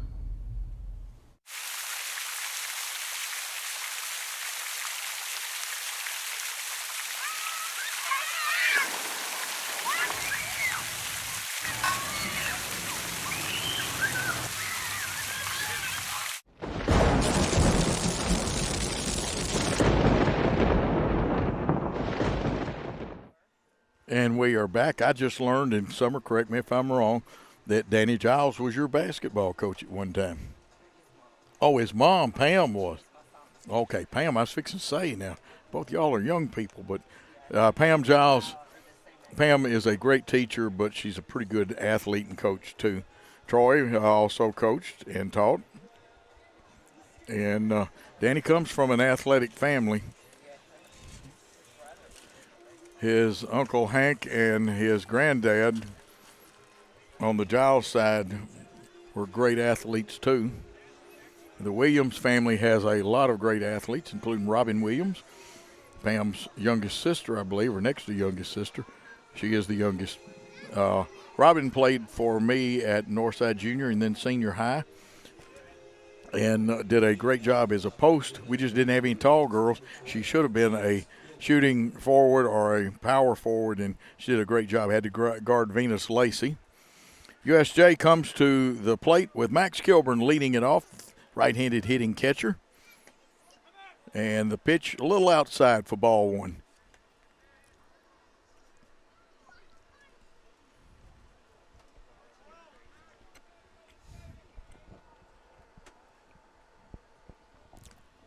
JT Favera steps off, wants his catcher to come out there, and we'll see if we can figure out what they're talking about.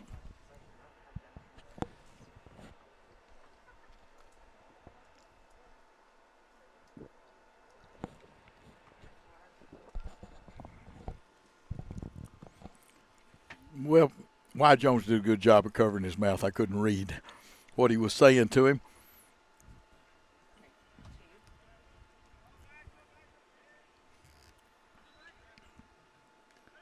.55-foot curveball. You always hate to see it. And actually, the score is 6-3. I'm not the only one that my game changer is crazy. 6 runs, 7 hits.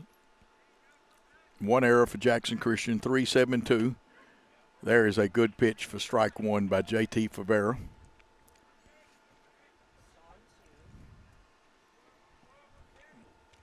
So 6 runs for Jackson Christian.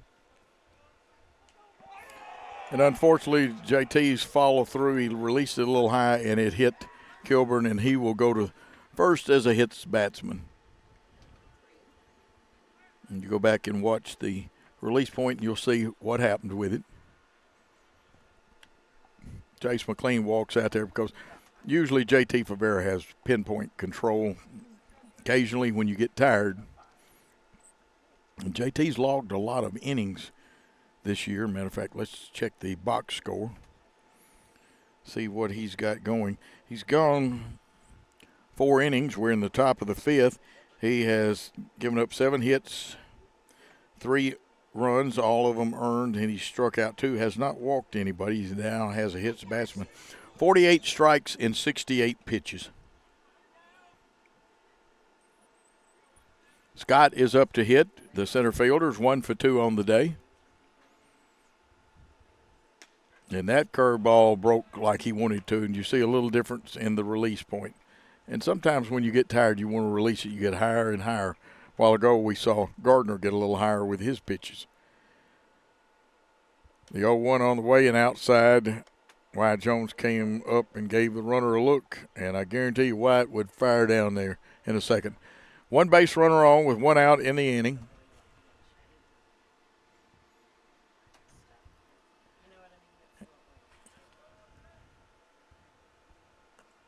And there's one, had the hitter, Scott, way out in front.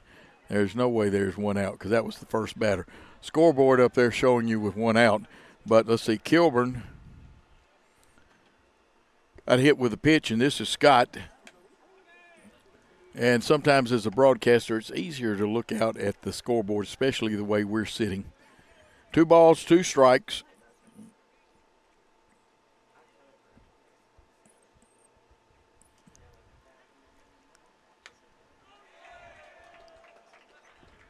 Scott strikes out, and the next hitter, Harden, will use that same bat. That's the 3rd strikeout by JT Favera.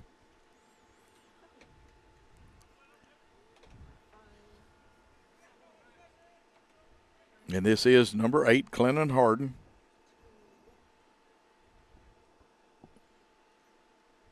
Pickoff attempt at first, and a strong one. The runner wasn't very far off, and of course, one of those fun days. Game Changer has frozen up. Now, if I can unfreeze it again. Our equipment doesn't freeze up, but sometimes Game Changer does. Here's the pitch. Curveball gets away. Jones pounces on it. I have a cat at home. He's caught 137 mice in his life. Most of them was, all 137 were down in Mississippi when I did what I call a relief effort for Humphrey's Academy. And I believe Wyatt's quicker than my cat is. And that's pretty good if you're quicker than Gizmo is. 1 ball, the count.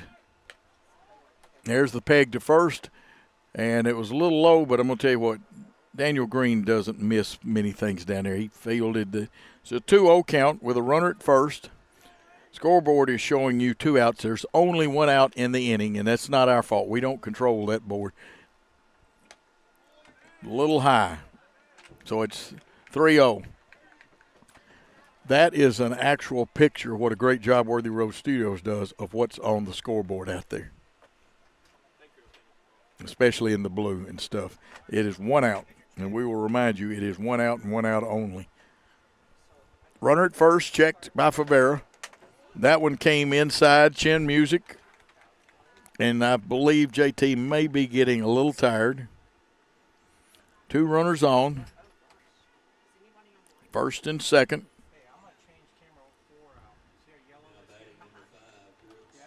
Brooks Jones coming to the plate. He is the designated hitter. JT Favera has thrown 74 pitches. 120 is the max you can throw in a high school game without leaving it. You're allowed to finish the batter if you start before 120 pitches. That one's a strike.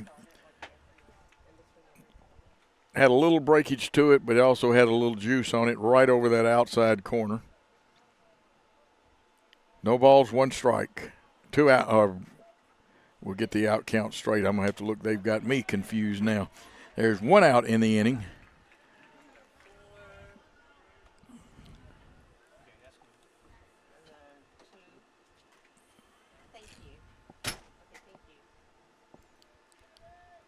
Oh, 2 the count. Here's the pitch. Fouled off. Had a good rip at it. Jones with a very good rip at that one. You may see Favera try to change speeds here.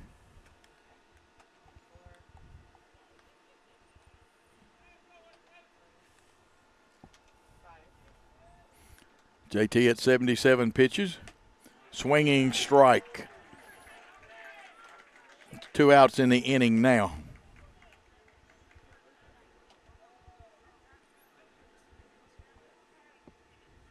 Four strikeouts for Favera. Brings up the left-handed hitting Kurt Salmons.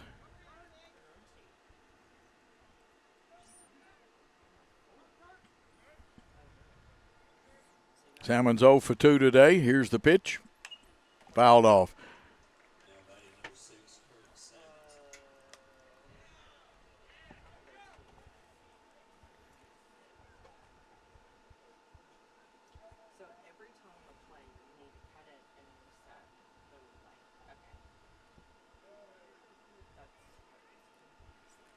Favera looking in for a sign. I was checking the run so I'd make sure that everything was right. Favera steps out or back from the rubber proper way so you don't balk. Big lead at the cutout by the runner on first with 2 outs. Salmons at the plate. This one big, high chopping ball. Green toss over to JT Favera for the 3rd out. Scored 3-1. USJ will leave 2. And at the end of 4 1/2 innings of play, Jackson Christian leads 6-3 over USJ. Let's take that time out on the BallGame Blitz. We offer live webcasting for families. It kind of came out of when so many warriors were going overseas to war. We have learned to offer families more choices, that we want to serve our families well and serve our families better. Buying a home is a major milestone, and at the Bank of Jackson, we want to help you achieve it. Our mortgage specialists can assist you with conventional, VA, FHA, or construction loans, as well as USDA and THDA development loans. Serving the Jackson area for 25 years. The Bank of Jackson, your down-home community bank. You belong here. Member FDIC, Equal Housing Lender.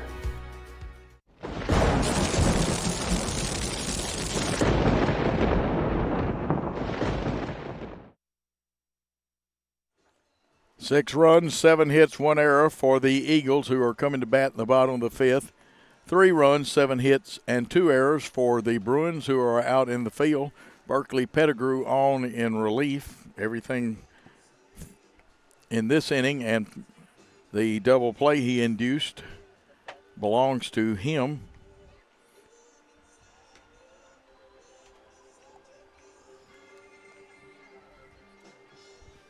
And we are checking our stats here, making sure.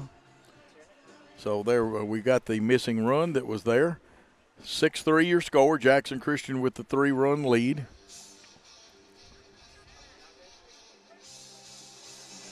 And I'll remind my friends, do not call on my phone. That's where my game changer is.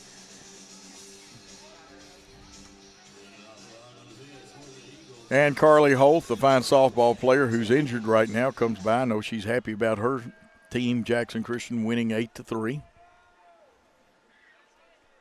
Here's Pettigrew's pitch, swinging strike by Wyatt Jones, the catcher who leads it off. Wyatt is 0 for 2 today. Pettigrew peers in, got his sign, comes to the plate. On the ground, shortstop will get it. Nice flat roller to it. Shoots it over to first, beating the runner by about a step to Maddox Rayburn was the shortstop. 6-3 and the first out of the inning. That will bring up J.T. Mullins, the center fielder.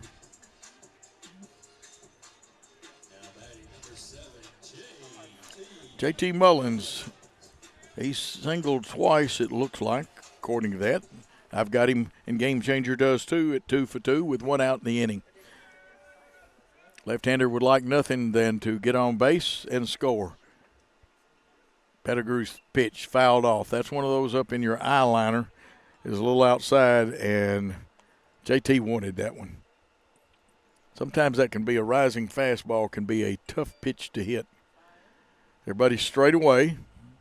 1 out in the inning. You see the 0-1 count up there. This one fouled off. The catcher gives chase, looks at it, and it goes, and you hear it hit off the bleacher. You may not, because I just remember we don't have our parabolic mic tonight, but got under that one a little more, an 0-2 count. Now Pettigrew can use a waste pitch, a temptation pitch, whatever you want to call it. He wants JT to swing at it. JT doesn't want to swing at it or either get a base hit off of it. Here's the pitch. And it is a catcher held, swinging strike for Pettigrew's first strikeout. And we're down to 2 outs in the bottom of the 5th. And Reed Cooper, the fine second baseman, comes to the plate. Berkeley Pettigrew, a competitor of an athlete. You see that great scoreboard shot. Billy is doing great up there.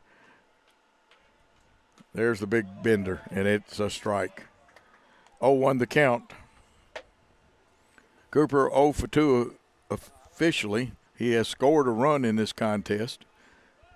Got on, I believe, with one of those errors. We'll check that. Fouled off, and now he's well in the hole, and what he's got to do is make contact now. Kind of reached for it, wanted to hit it out in front of the plate. Pulled it foul, and that's one of those that you probably got to hit to right center or right field. Mike could pull it, when I say pull, it's really not pulling, to go to center field. 0-2 count with 2 outs. Pettigrew's pitch hit on the ground, and I think that one came off the plate, but they didn't signal that, so it's just a foul ball. And we'll do it again. One more time. 0-2, 2 outs, no runners on. We're in the bottom of the fifth. High school games go 7 innings. Pettigrew not anywhere close on his pitch count. He's only thrown 11.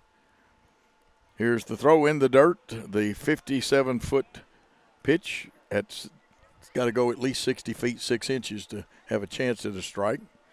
And sometimes you do that. You want to overthrow and get that man on that third out. 1-2 count, 2 outs.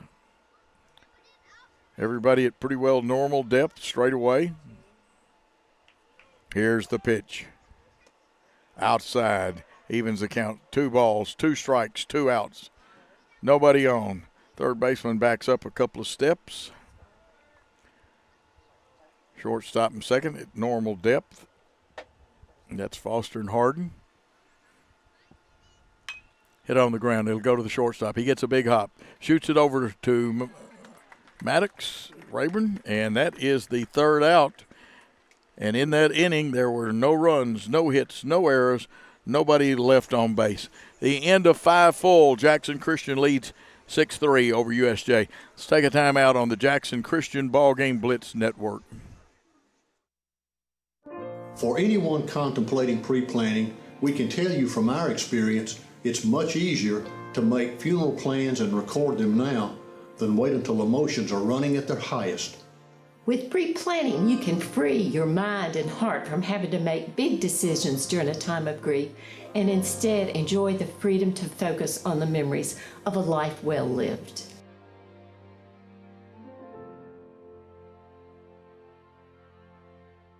Downtown is thriving and the Blacksmith Restaurant is leading the pack. From the rustic dining room to the unmatched patio, eating local with family is what we're about. Live local, eat local, relax local.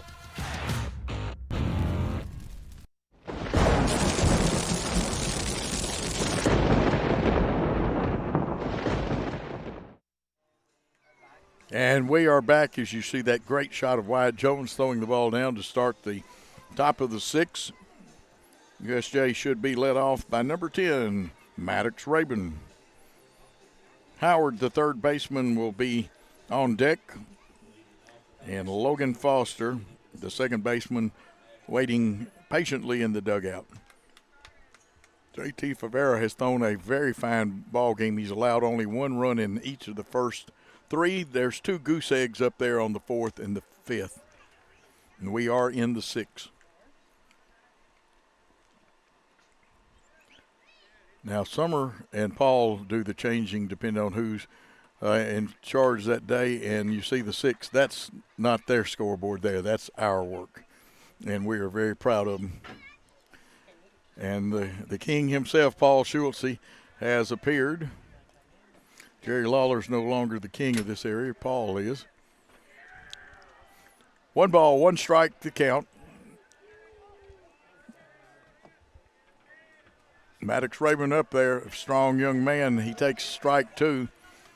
But don't be fooled. This young man, he gets a hold of one, and he can get you a home run out of it. Favera's pitch. Just outside. Maybe overthrew it a little bit, makes it 2-2. JT has thrown 84 pitches unofficially. And it's now made official. Getting on up in the pitch count. He's got to get this inning and 1 more in. Don't see any action in the Jackson Christian bullpen. There's one. His glove tips it. Second baseman Reed Cooper comes up throwing, and Reed has made another one of those dandy plays.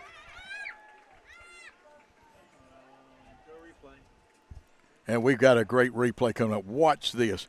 It's going to be hit on the ground. The pitcher's glove will tip it, slows it up. Look at Reed Cooper come in there.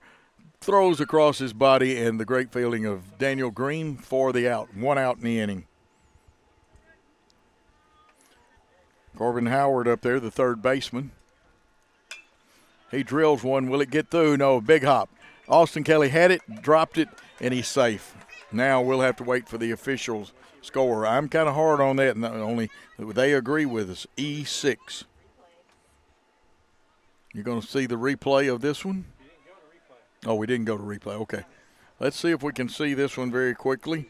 And there's a runner on first after that E6. 2 errors now by Jackson Christian. with one out and a good hitter up at the plate, Logan Foster. He is 1 for 2 today. He had a big double back in the second inning. Second baseman. Runner on first, short lead right now. Let's see if he increases that. J.T. Favera catches him out of the corner of the eye but comes to the plate. That one's a base hit. One of those C&I singles. It knew right where to go. The ball did. Good piece of hitting. You see it cut off there. So runners now at first and second as USJ threatens 2 hits now in the contest for Foster. And that brings the top of the order up, and we'll check the bullpen out. I do see action in the Jackson Christian bullpen now.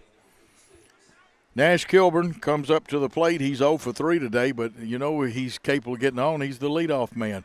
Up at the front of the box, let's see if he's bunting here. He's hitting away, and that one, here goes the runner, and everybody's called asleep. He got under the tag. A lot of hesitation. He who hesitates is lost sometimes. So now you got runners in second and third. And that takes the force off. See if the infield, and it's not going to come in. They're going to play at normal depth and try to get one. Third baseman will come up a little bit. He might come home with it if it's hit to him. This one drilled out in the outfield. Up. It's going to get to the fence. One run is going to cross the plate. Second run streaking for the plate. It looks like it's going to be 3. The cutoff man gets it, the relay throw, and gets away, and they'll give him the base, and this is a tie ball game. So the third error. A triple. You can score 2 RBIs, and this contest is tied up at 6-all. And an error will open the gates, and that's what has happened. 3 big runs already for USJ in this inning. Chase McLean out to talk it over with his team and his pitcher, and it looks like we are going to have a relief pitcher. And we'll try to pick that young man up. It could be Carson Holt. Let's take a quick timeout, and we'll come back after a 30-second timeout on the Worthy Road Studios Network. Turn to the experts. Since 1955, Garrett Plumbing and Heating has been the leader in plumbing, heating, and air conditioning service and installation for West Tennessee. A proud supporter of USJ Bruin Athletics, we are your local Carrier Factory authorized dealer.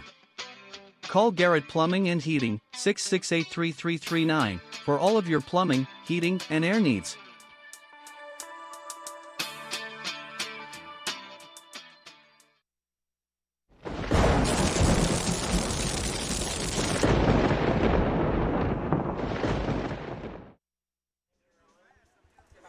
We are back on, and the final line, I'll try to give all of it to you here in just a minute.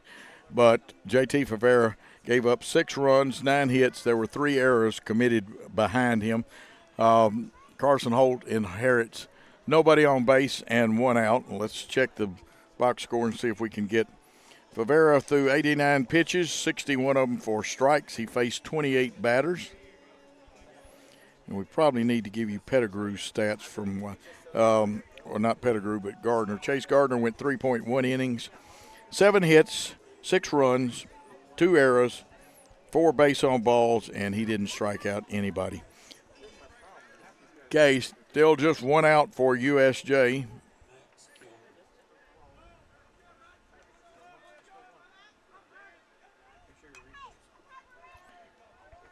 And this is Max Kilburn, the catcher, wears number 12.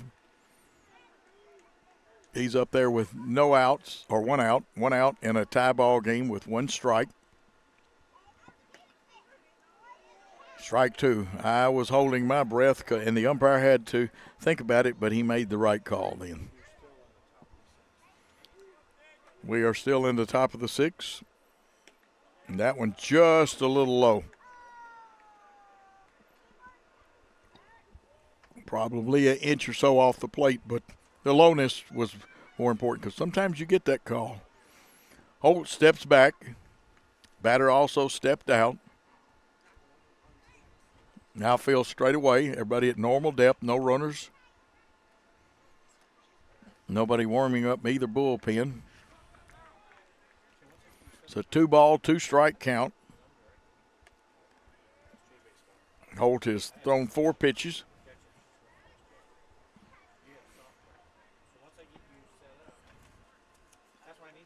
We are in the 6th. USJ, the visitors, batting here. Holt a little high. The release points, you saw it. And we've got softball here tomorrow. I believe Trinity Christian Academy comes to see the Lady Eagles. 5 o'clock game. Here's the pitch. Oh, they got him, yes, because I thought the umpire was going to call a ball. No, that one was a strike, officially. Reason it's a strike is because the umpire called it, but Coach Joe said so too. The umpire is in charge. Coach Joe just adds commentary. Good picture of Carlson Holt and our shortstop and outfielder. Here's the pitch, a little low. Trying to throw hard, maybe overthrew it just a little bit. 1-ball count. Wanting to get out of this inning and now needing to score some runs are the Eagles. Lady Eagles, big win today over USJ. Had 2 of the premier pitchers going at each other. Swinging strike 2, 1-ball, 2-strike count. I'll have to check it and make sure, but Maggie Richardson is usually, when she starts, she usually finishes or gets close. There will be times that Bailey Robinson will come on for her, but we're playing baseball. Here's the pitch. Wow, just missing.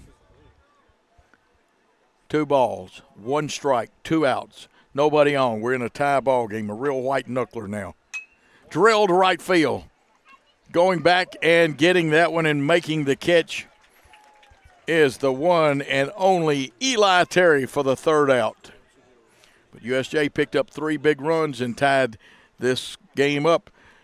Tied up at 6. We'll take a timeout on the BallGame Blitz Jackson Christian Facebook Network. Are you looking to build a career?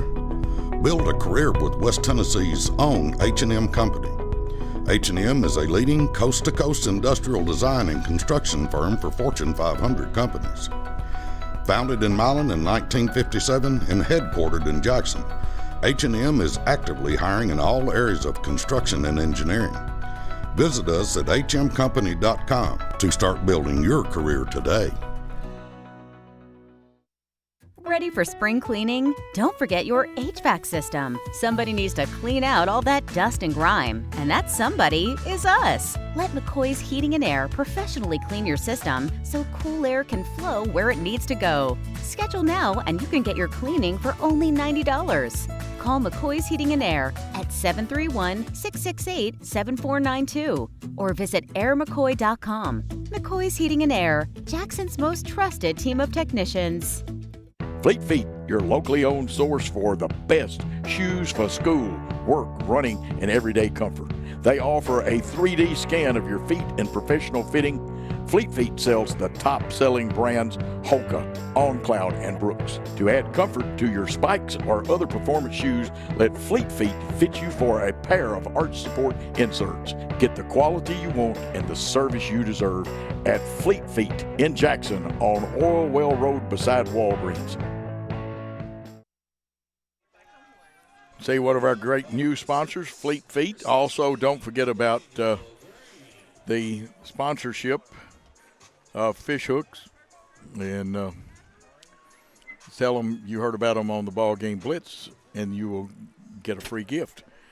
Jackson Christian needing to break this tie has Daniel Green up there, and the big fella gets under one a little bit too much. But that one had distance written on it.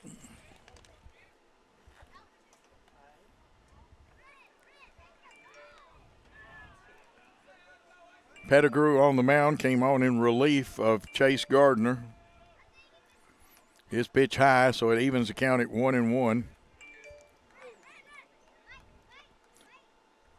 And Jackson Christian wants base runners here. Green's 0 for 2 in the contest. Right field a little deep. Curveball, and he had him on that one. Green was off balance on that one. Had a nice swing, but the curveball, you got to stay down on it. That one's probably one of those that you don't want to pull it. 1 ball, 2 strikes. Here's the pitch, the bender, and this drill. That time you see the head stay in there, and Green with a great piece of hitting right there. Daniel Green, the old right-handed first baseman, gets a single. And looks like we're going to get to see him do it again, and watch that head stay down in there. Watch this Mitchell's Body Shop replay. And, boy, that one got there in a hurry.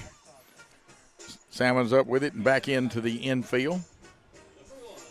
And that brings up number 1 in your scorebook and number 1 in Gary Thompson's heart because that's his grandson. Austin Kelly, the shortstop. Austin 2 for 2. Unfortunately got caught stealing in the last inning, or actually back in the 4th. But he's 2 for 2 today. And let's see if there's a pinch runner for the big man. Usually there is because he can block you, like I said, as an H-back or tight end, but a little more swiftness out there, and we'll pick up who's out there in just a second. That one high. And we've got a parent standing in front of us where we can't see the runner. Thank you. And let's see if we can get that number off of there. Thank you, Paul. And there's a strike, so it's 1-1 with a base runner on first. And Paul's got me a good old Coca-Cola here. Chuck Ray sent me a great score. The middle school baseball, will update it and get it right here in a minute. Here's one fouled off. And appreciate Chuck saying that. Yes, the middle school Eagles beat USJ 3-0 today.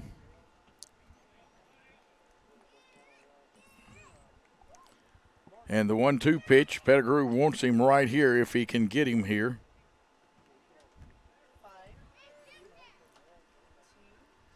Runner faked it going at first. And I like that action. Pitcher focusing, and it gets away. The runner will advance to second. That looks like J.T. Collins down there running. I only got a glance of one of the ones. J.T. wears number 11, or not J.T., but Jack Collins, the fine defensive back who Speedy Gonzalez on the bases. So he's at second.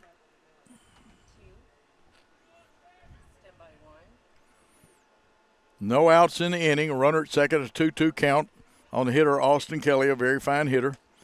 Good eye there, and he runs the count to 3-2. Austin plays quarterback for the football team. Had to start some games last year while Gage Boykin was out. Did a very good job. Had to start playoff games, too. Here's the pitch. Pettigrew knows something about that quarterbacking, but he walks Austin Kelly. So now after the walk, runner at first and second.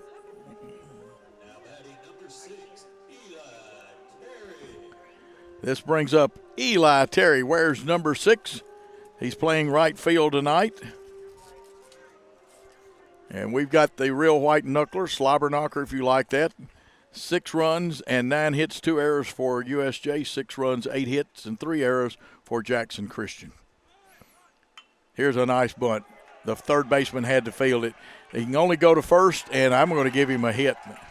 You could give it a fielder's choice, but he was trying to get the runner. Eli Terry with the bunt of the night.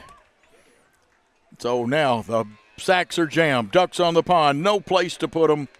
And it brings Easton Jones, who I know at one time in this season was batting almost 500. Don't have my stat page tonight. We appreciate the media class of Coach Jones always getting those together for us. It helps a whole lot. But Easton is up there with a chance to really do something for his team. And the runner fakes coming, and the big bender, that's the big overhand curveball in there for a strike. Wow, sacks jammed. Outfield straight away.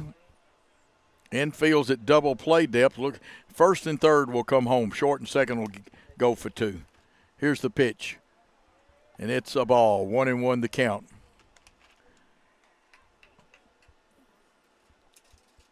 Really and truly, they would love for Pettigrew to strike out Easton Jones, they being USJ.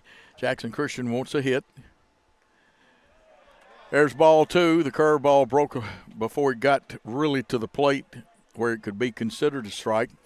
And remember to I know some people didn't understand what I was telling them. If a ball hits the ground and bounces over the plate in the strike zone, it's a strike. If it hits the ground, a pitched ball to the batter, bounces up and hits the batter, he's awarded first. And if it doesn't hit anything, you just play it. Whoa, a swinging strike. And I felt the wind up here. I didn't bring a jacket with me. That one was so hard. Here we go. 2 balls, 2 strikes, no out. Pettigrew wants the strikeout. USJ wants the strikeout. Jackson Christian wants the walk, the hit, or the error. Pettigrew's pitch. Swinging strike. He got what he and his team wanted that time. Now double play will get them out of the inning. Brings up Zach Creasy to the plate. And again, remind you, the middle school won 3-0 over USJ's middle school. Zach Creasy coming to the plate. He's 0 for 2 with a walk tonight. He has not scored. 2 of those were flyouts. Curveball right over it, curved and stayed just inside the black line on the outside of the plate. There's a little trim there that's black all the way around the plate. No ball, 1 strike count. Bases loaded. Be ashamed to leave these ducks on the pond. You want them to get off the pond and come to the plate. Fouled away and in the hole now is Zach Creasy, 0-2. And Pettigrew can play games with this pitch. Some people call it a waste pitch, a temptation pitch, whatever you want to call it. Pettigrew wants to strike this batter out. The batter wants to stay alive, possibly get a hit or get on by any means necessary.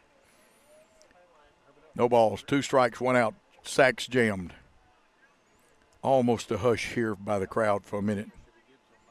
Here's the pitch. Swinging strike 3. 2 outs in the inning, and now first and third will go back. All you got to do is knock the ball down and get a force out. And again, Carson Holt comes up there with the bases loaded. He hit into a double play the last time up. The ball was hit hard enough, but good fielding. He's had a home run tonight.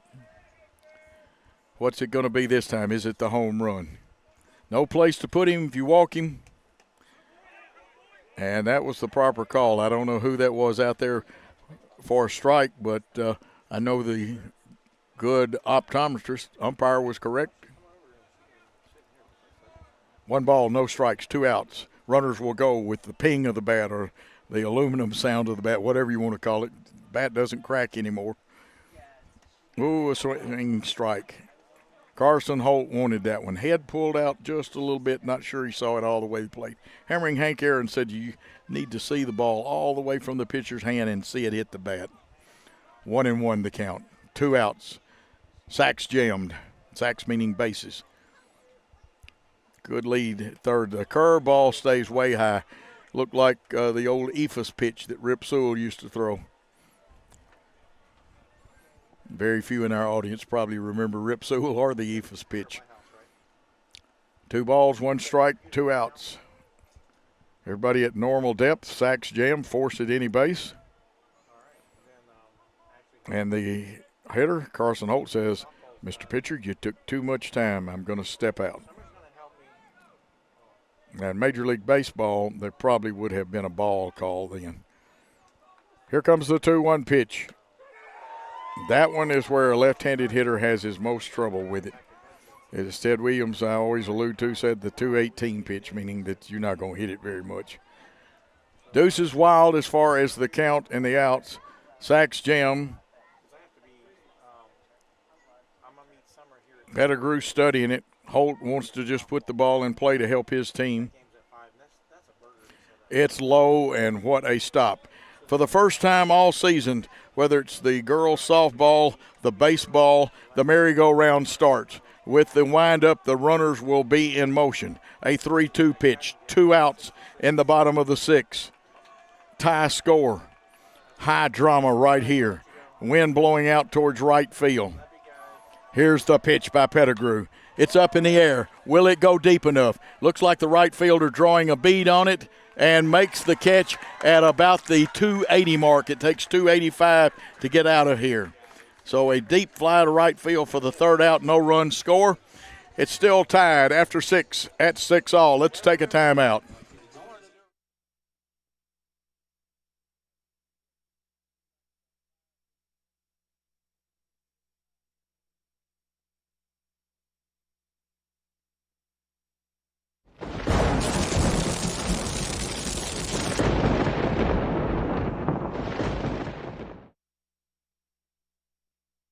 Tired of going to the dealerships only to see empty spaces? Then come to Carlock Nissan of Jackson. We have over 60 new vehicles in stock and more coming in daily. You can see, feel, and of course smell that new car smell. Save up to $8,600 off MSRP on a new Nissan. Plus, special APR financing as low as 1.9%. It's all at Carlock Nissan of Jackson. You should already be here.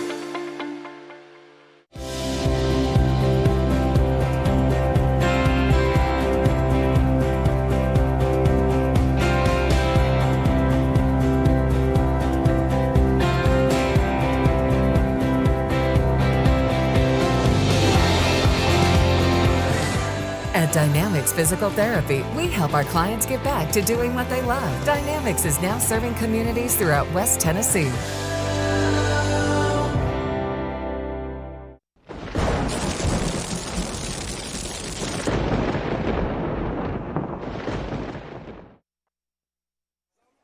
If you've got any fingernails left, something's wrong with you. This is as much drama as you can get. Two rivals tied 6-6 going into the top of the 7th. Both teams have had to relieve their starting pitchers. We've had a home run by Holt today. We've had USJ score in all but 2 innings. Jackson Christian score in all but 3 innings. Both teams have 9 hits. This one is fouled off as the cleanup man for USJ is up there. This would be Harden, the shortstop. Harden's played a good game in the field, too. That pitch high.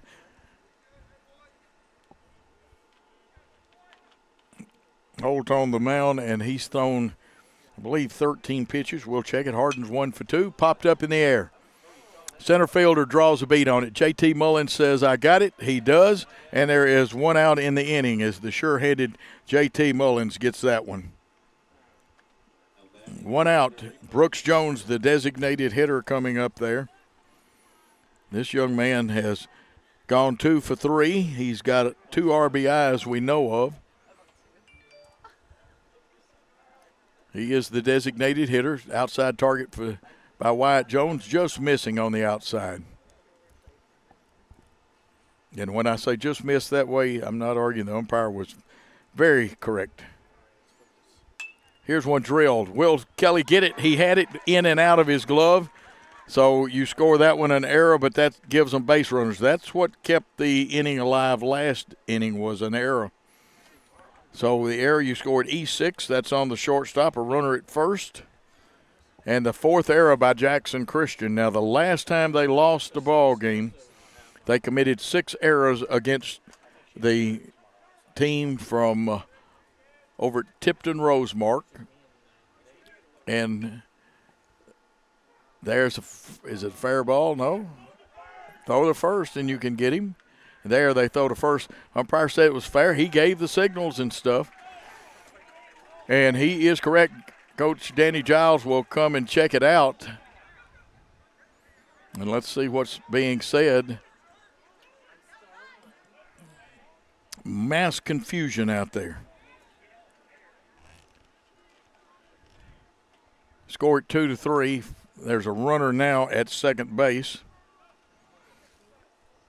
Umpires will talk about it, and let's see what they come up with. This is what should have been done at the end of that Tipton Rosemark game. That would have kept the inning alive. It was, if it really hit it from our angle, and even with the replay, you couldn't tell. But let's see what stands. The runner is out at first. He wasn't going to get that anyway, no matter what. And that brings Maddox Rayburn to the plate. Got 2 outs in the inning.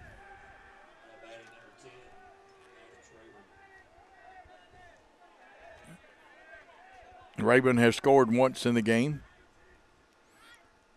Now they're going to put him on with the intentional pass.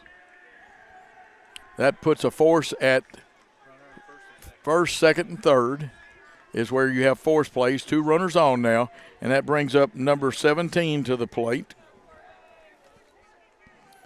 Corbin Howard. And the first pitch to him is a ball. Intentional walk. Because Rayburn can lose the baseball for you. He's that strong. And Holt a little high with 2 pitches, so it's a 2-ball, no strike count. You've got 2 outs in the inning. Infielders want to knock it down. Outfielders, if it's in the area, they want to make sure they catch it covered. If it's on the ground, they got to get it back in very quick. That's 3-0. Not what Arson Holt wanted. He thought he might have had the corner. Now he's got to really focus. Will he throw the number 1 down Main Street? Will they turn the hitter loose? Here's the pitch, right down Main Street. The number 1, the fastball. The Von Ryan Express, if you want to call it that. The 3-1 pitch on the way. Hit and fouled off. It's a 3-2 count. Howard at the plate.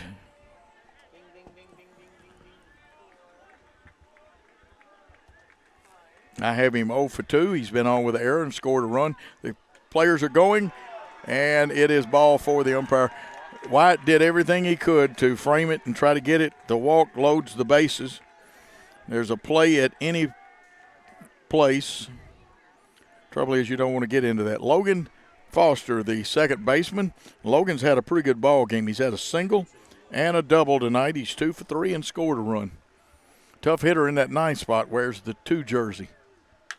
It's on the ground. In between hop, the boot. And that's an error. And that will score the run. E5.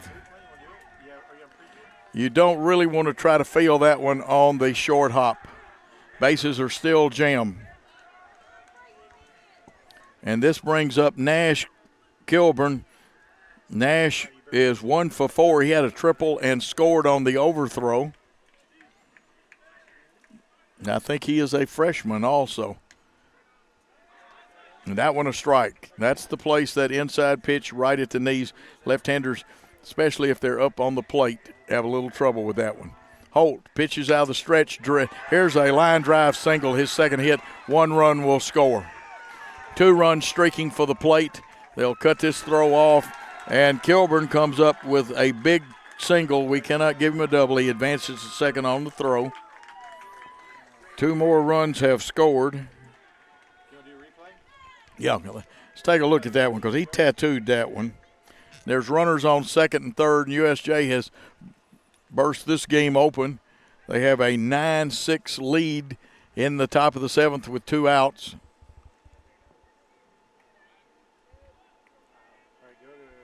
This will be Max Kilburn coming up as you see the replay. Or we've actually got Max up there at bat now, the fine catcher. Holt working out of the stretch still. That one a little high. Well, they say a strike on the scoreboard. I did not see the proper indication from the umpire, but we'll check it. Ball outside low. Kilburn 1 for 3 today.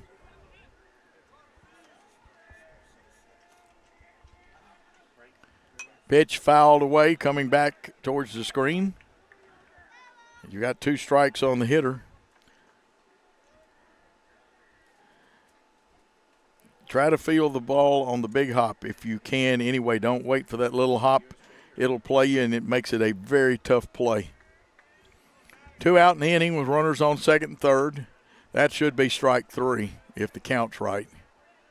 And evidently it was not 2 strikes, but Game Changer had that too, but anyway. 0-2 the count.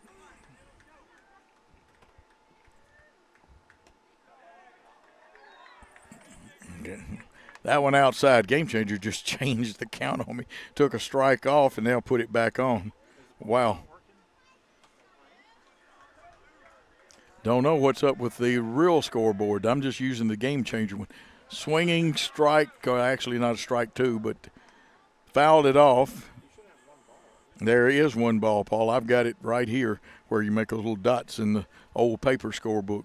Should be at least 1 and 2 right now. Holt steps back.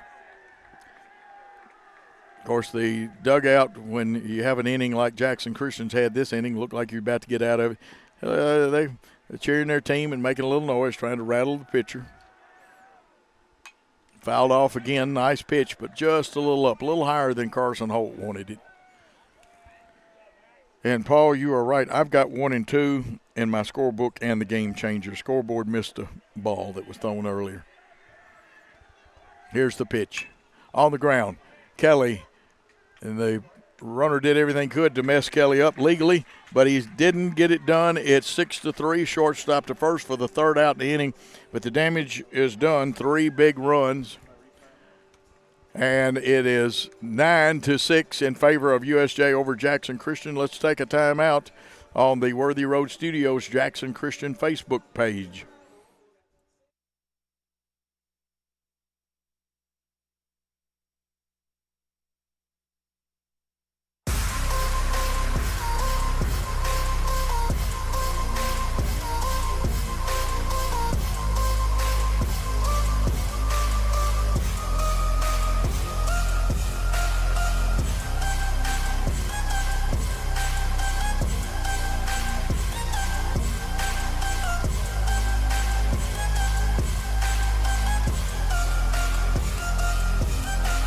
Mention BallGame Blitz Sports Network and receive a free gift. Thompson & Smith, the area's premier independent insurance brokerage, has been serving families and businesses in the region through its founding companies since 1927. With their many insurance company partners, Thompson & Smith provides insurance products for family, home and auto, contractors, retailers, restaurants, manufacturers, medical and dental clinics, as well as any other business or organization seeking quality coverage, risk management expertise and customer-focused service. Call them today to discuss your insurance needs.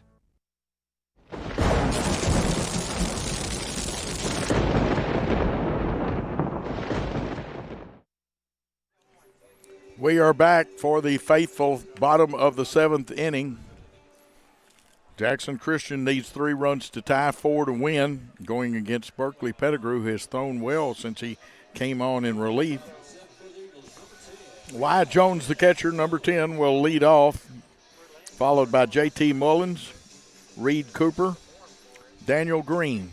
If needed, he would be the 4th batter.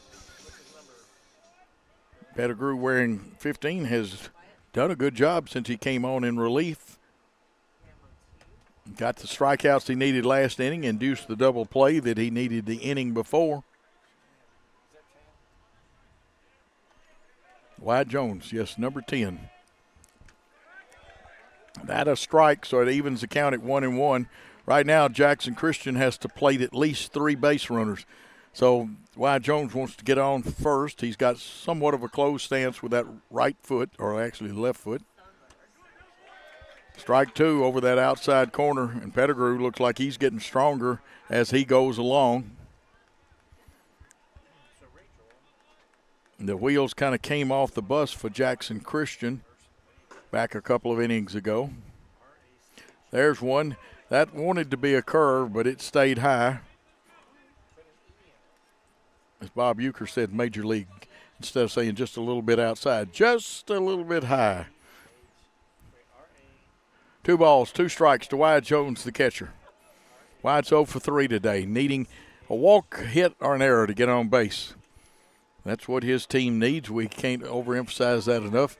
USJ defense in a comfortable straightaway, normal depth positioning. Ball hit on the ground right back to the pitcher. Pettigrew fields his position. Does the proper way, goes to first for the first out in the inning. Jones was the batter. J.T. Mullins coming up to plate with 1 down. He is 2 for 3 according to the paper scorebook that I use, which is usually right. We are in the bottom of the 7th with 1 out. The left-handed hitter has been on 2 of his 3 times with 2 singles. He scored once. You can't leave those men on base like Jackson Christian has. And a nice pitch right at the knees. You know what I say about the throwing left-hand. That's a good place, especially the tighter and closer they are to the plate. 1 strike count. JT Mullins at the plate, and the old 58-footer. Now, if that one had bounced in the strike zone over the plate, it would have been a strike. Many people listen, but they don't hear. And I had a gentleman the other night get mad at me, didn't hear what I said. Nice bunt, but it won't stay fair. This field just has a slight, just ever so slight, lean towards the dugout, and that's not the proper slope. Is not a good word because it's not much of a slope, but it does. A lot of times the ball gets that close line, it will roll off towards foul territory. 1 ball, 2 strikes. Nice attempt at a bunt, and it was put down properly. It just was angled where it would roll out of bounds or in foul territory. Can't get the football and basketball out of me. 1 out, national championship night. Not here, but on TV. Ball 2. Jackson Christian wanting a base runner. Matter of fact, they need 3 of them, and all 3 of them would need to come in and score. USJ looking to get the 2nd out. 2-2 the count. Batter steps out, pitcher steps off the pitching rubber and back.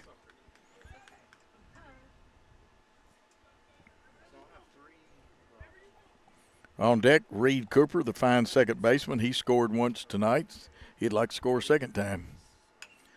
Staying in right there, keeping his at-bat healthy, was JT Mullins. JT just wants to get on. Trust me, I know this young man well. He's a team player. He just wants to get on base. He doesn't care how he gets on as long as he gets there safely. Here's the 2-2 pitch. The curveball. It's tapped out in front. The catcher goes after it, slips down, and will make no throw. Sometimes a little bit of dew starts to form on these night games. And you've got a hit scored officially. That's a single. A runner on first, but Jackson Christian's got to have 2 more. And they have to plate all 3 runners if they get those 2 more runners on. Number 5, Reed Cooper, the right-handed hitting second baseman. Cooper 0 for 3. One of those, though, an error that he scored off of, I believe, or either base on ball. We'll have to check it and see which one he made his score off of. It was when he got on with the third base error. 5 errors made by Jackson Christian, 2 by USJ. Errors will get either team in trouble. Here's the pitch. It's high. So Cooper has worked him to 2 balls, no strikes, 1 out. The runner at first is JT Mullins.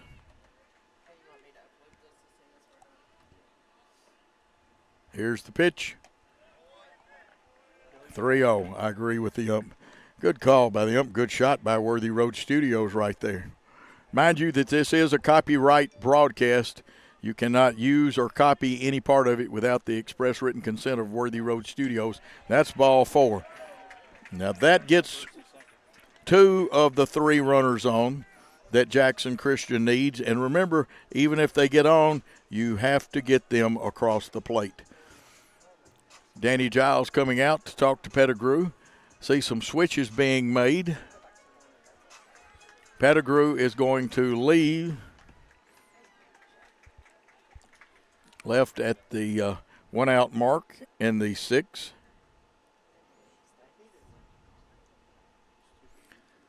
Two runners on. They belong to Pettigrew. And this looks like the left-hander, Max Nash. That's not Max. That is, and I got Max Nash of Jackson Christian on mine. This is Kilburn, Nash Kilburn.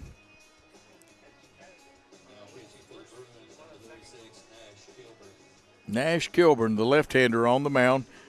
While he's warming up, let's take a short 30-second timeout on the Worthy Road Studios Network.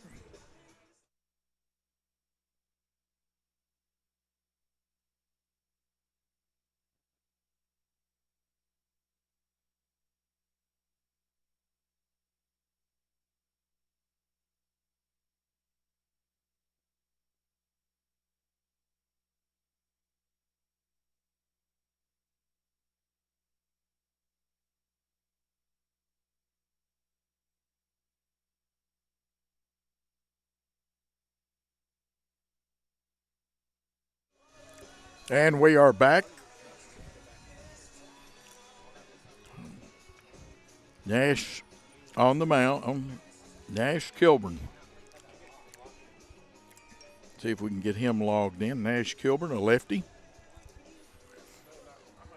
Has good movement on the ball. All lefties, for the most part, have good movement. Unofficially, Pettigrew should have gone 3 1/3 of an inning, or 2/3 of an inning. Maybe it was. No, it had to be an odd number. He gave up 3 hits, no runs, walked 2, struck out 3, and 2 of those strikeouts were big. So he did what he was supposed to do for his USJ Bruin team. Now Nash Kilburn wears 36.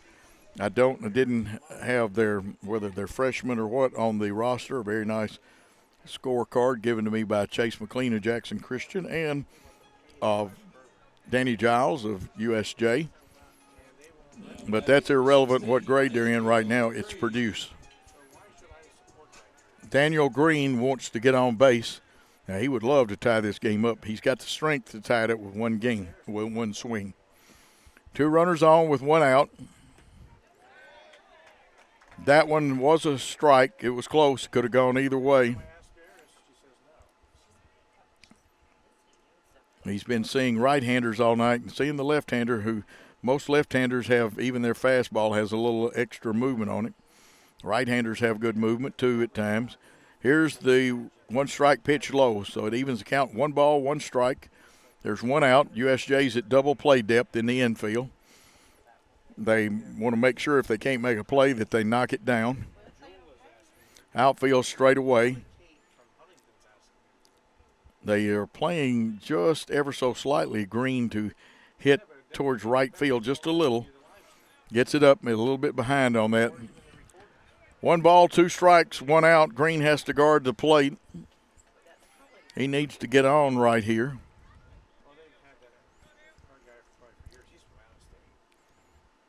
You know, it can either be feast or famine. He either makes an out or gets on. He'll just take getting home, but he'd love to have the home run right now. The 1-2 pitch on the way. Oh, did he swing? They'll check the base umpire. Base umpire is not moving, so they say he didn't. So 2-2, the count. 2 balls, 2 strikes, 1 out, 2 runners on.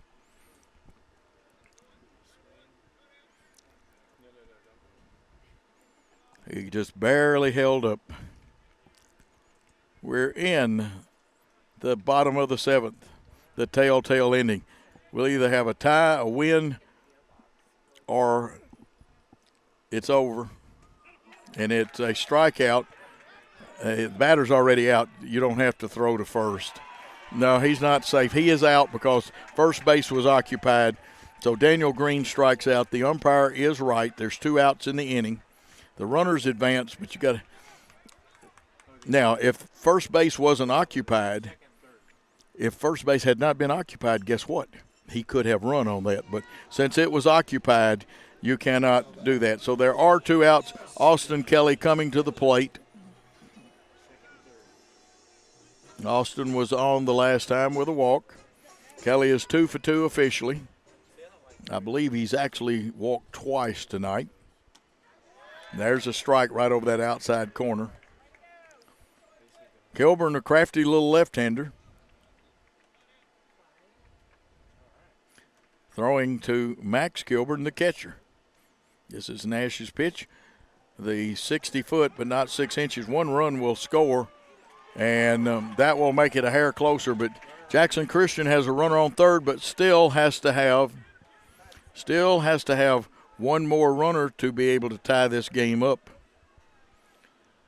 Runner at third, a 1-1 count, 2 outs, needing a base runner and to also plate the man on third, and if they can get another runner on. Here's the pitch. Inside. And again, you know, fan is short for fanatic, and somebody was wanting a strike then. I wish we had the parabolic mic and you could hear what I'm talking about. Folks, let the umpires umpire. 2-1 to count.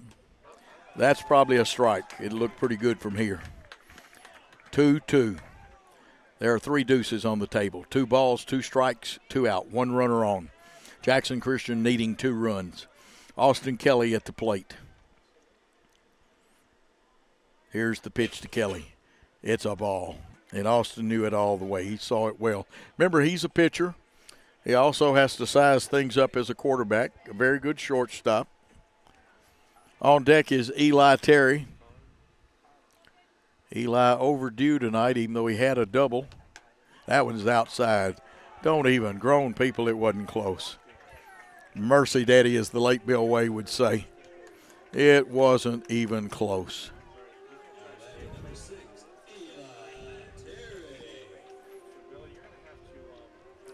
Here comes Eli Terry striding to the plate. And he is actually, according to my scorebook, 2 for 3, and I'm going to go with that. Game Changer has agreed with it now. 2 runs have got to score. This game is over. Not necessarily on this play. Jackson Christian would take 1, the third base runner. But you got to get Austin Kelly home to tie this contest up and go to the 8th. Kilburn looks, comes to the plate. Just missing, folks. 2 balls, no strikes. Very wisely, Kilburn goes out, but he goes out because it looks like the pitching coach this time, Spencer Nelson, comes out there. Spencer's handled this for a long time. Missing Ronnie Giddens, one of my old baseball players, and played a little bit of basketball for me. He's over at Union helping coach the Union baseball team this year. Some people call him Big Red. Miss watching his dog help him work on the field. His dog loved baseball. And I'm sure the pup and Ronnie both help with the field at Union besides coaching. Ronnie played on the Little League team that went to the World Series here in Jackson. 2-ball pitch. Just a little outside. 3 balls, no strikes. Does Eli Terry have the take sign on? Billy has done such a great job up on top with those pictures and the multi-cameras. Here's the pitch. Ball 4. The sacks are jammed. Ducks on the pond. No place to put anybody. Striding to the plate is Easton Jones. What a spot to be in. Got a young pitcher who's done pretty well. He did walk the batter. You've got a very good outfielder, hitter, football player coming to the plate. Easton 0 for 2. He's walked a couple of times. Interesting pitch, call for a strike. And I do mean interesting pitch. I have a side angle, so I'm not going to criticize the umpire. 0-1 pitch on the way. High, and Kilburn saves Brother Kilburn. That was Max Kilburn with the save as a catcher. Nash Kilburn on the mound. If any of you know Bob Kilburn, he's down at Umpy's. Here's the pitch. It's outside. Kilburn's thrown 18 pitches.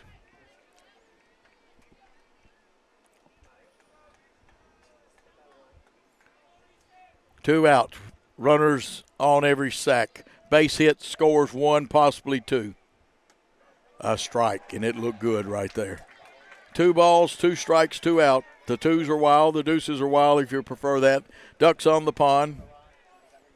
This could be the payoff pitch, although Kilburn can throw 1 more ball. Swinging strike 3. He gets him to end the contest, and it is a 9-7 contest. 7 runs on 9 hits and 5 errors for Jackson Christian. 9 runs on 10 hits and 2 errors for USJ. USJ the winner. We're going to take a timeout, come back and wrap this contest up on the Worthy Road Studios Network.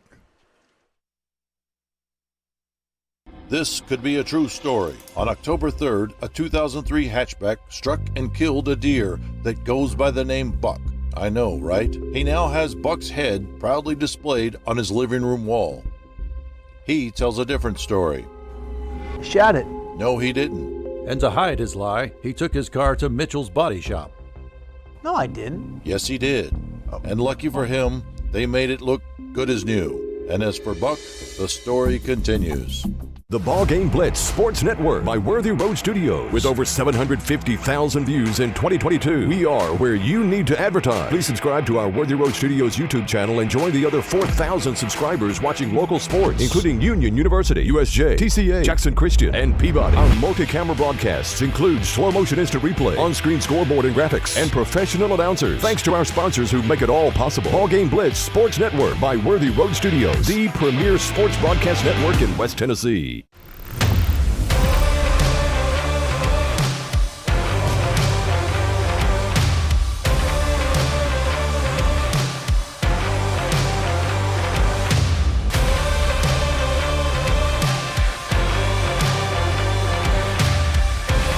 Dynamics Physical Therapy, your elite provider in sports medicine and performance.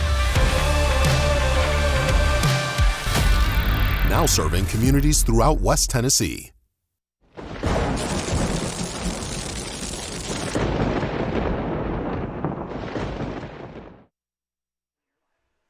We are back here for the Jackson Christian Crew sad game.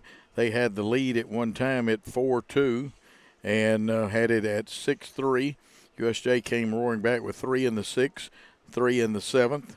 Took a 9-7 victory. Jackson Christian could only get 1 in the bottom of the 7th.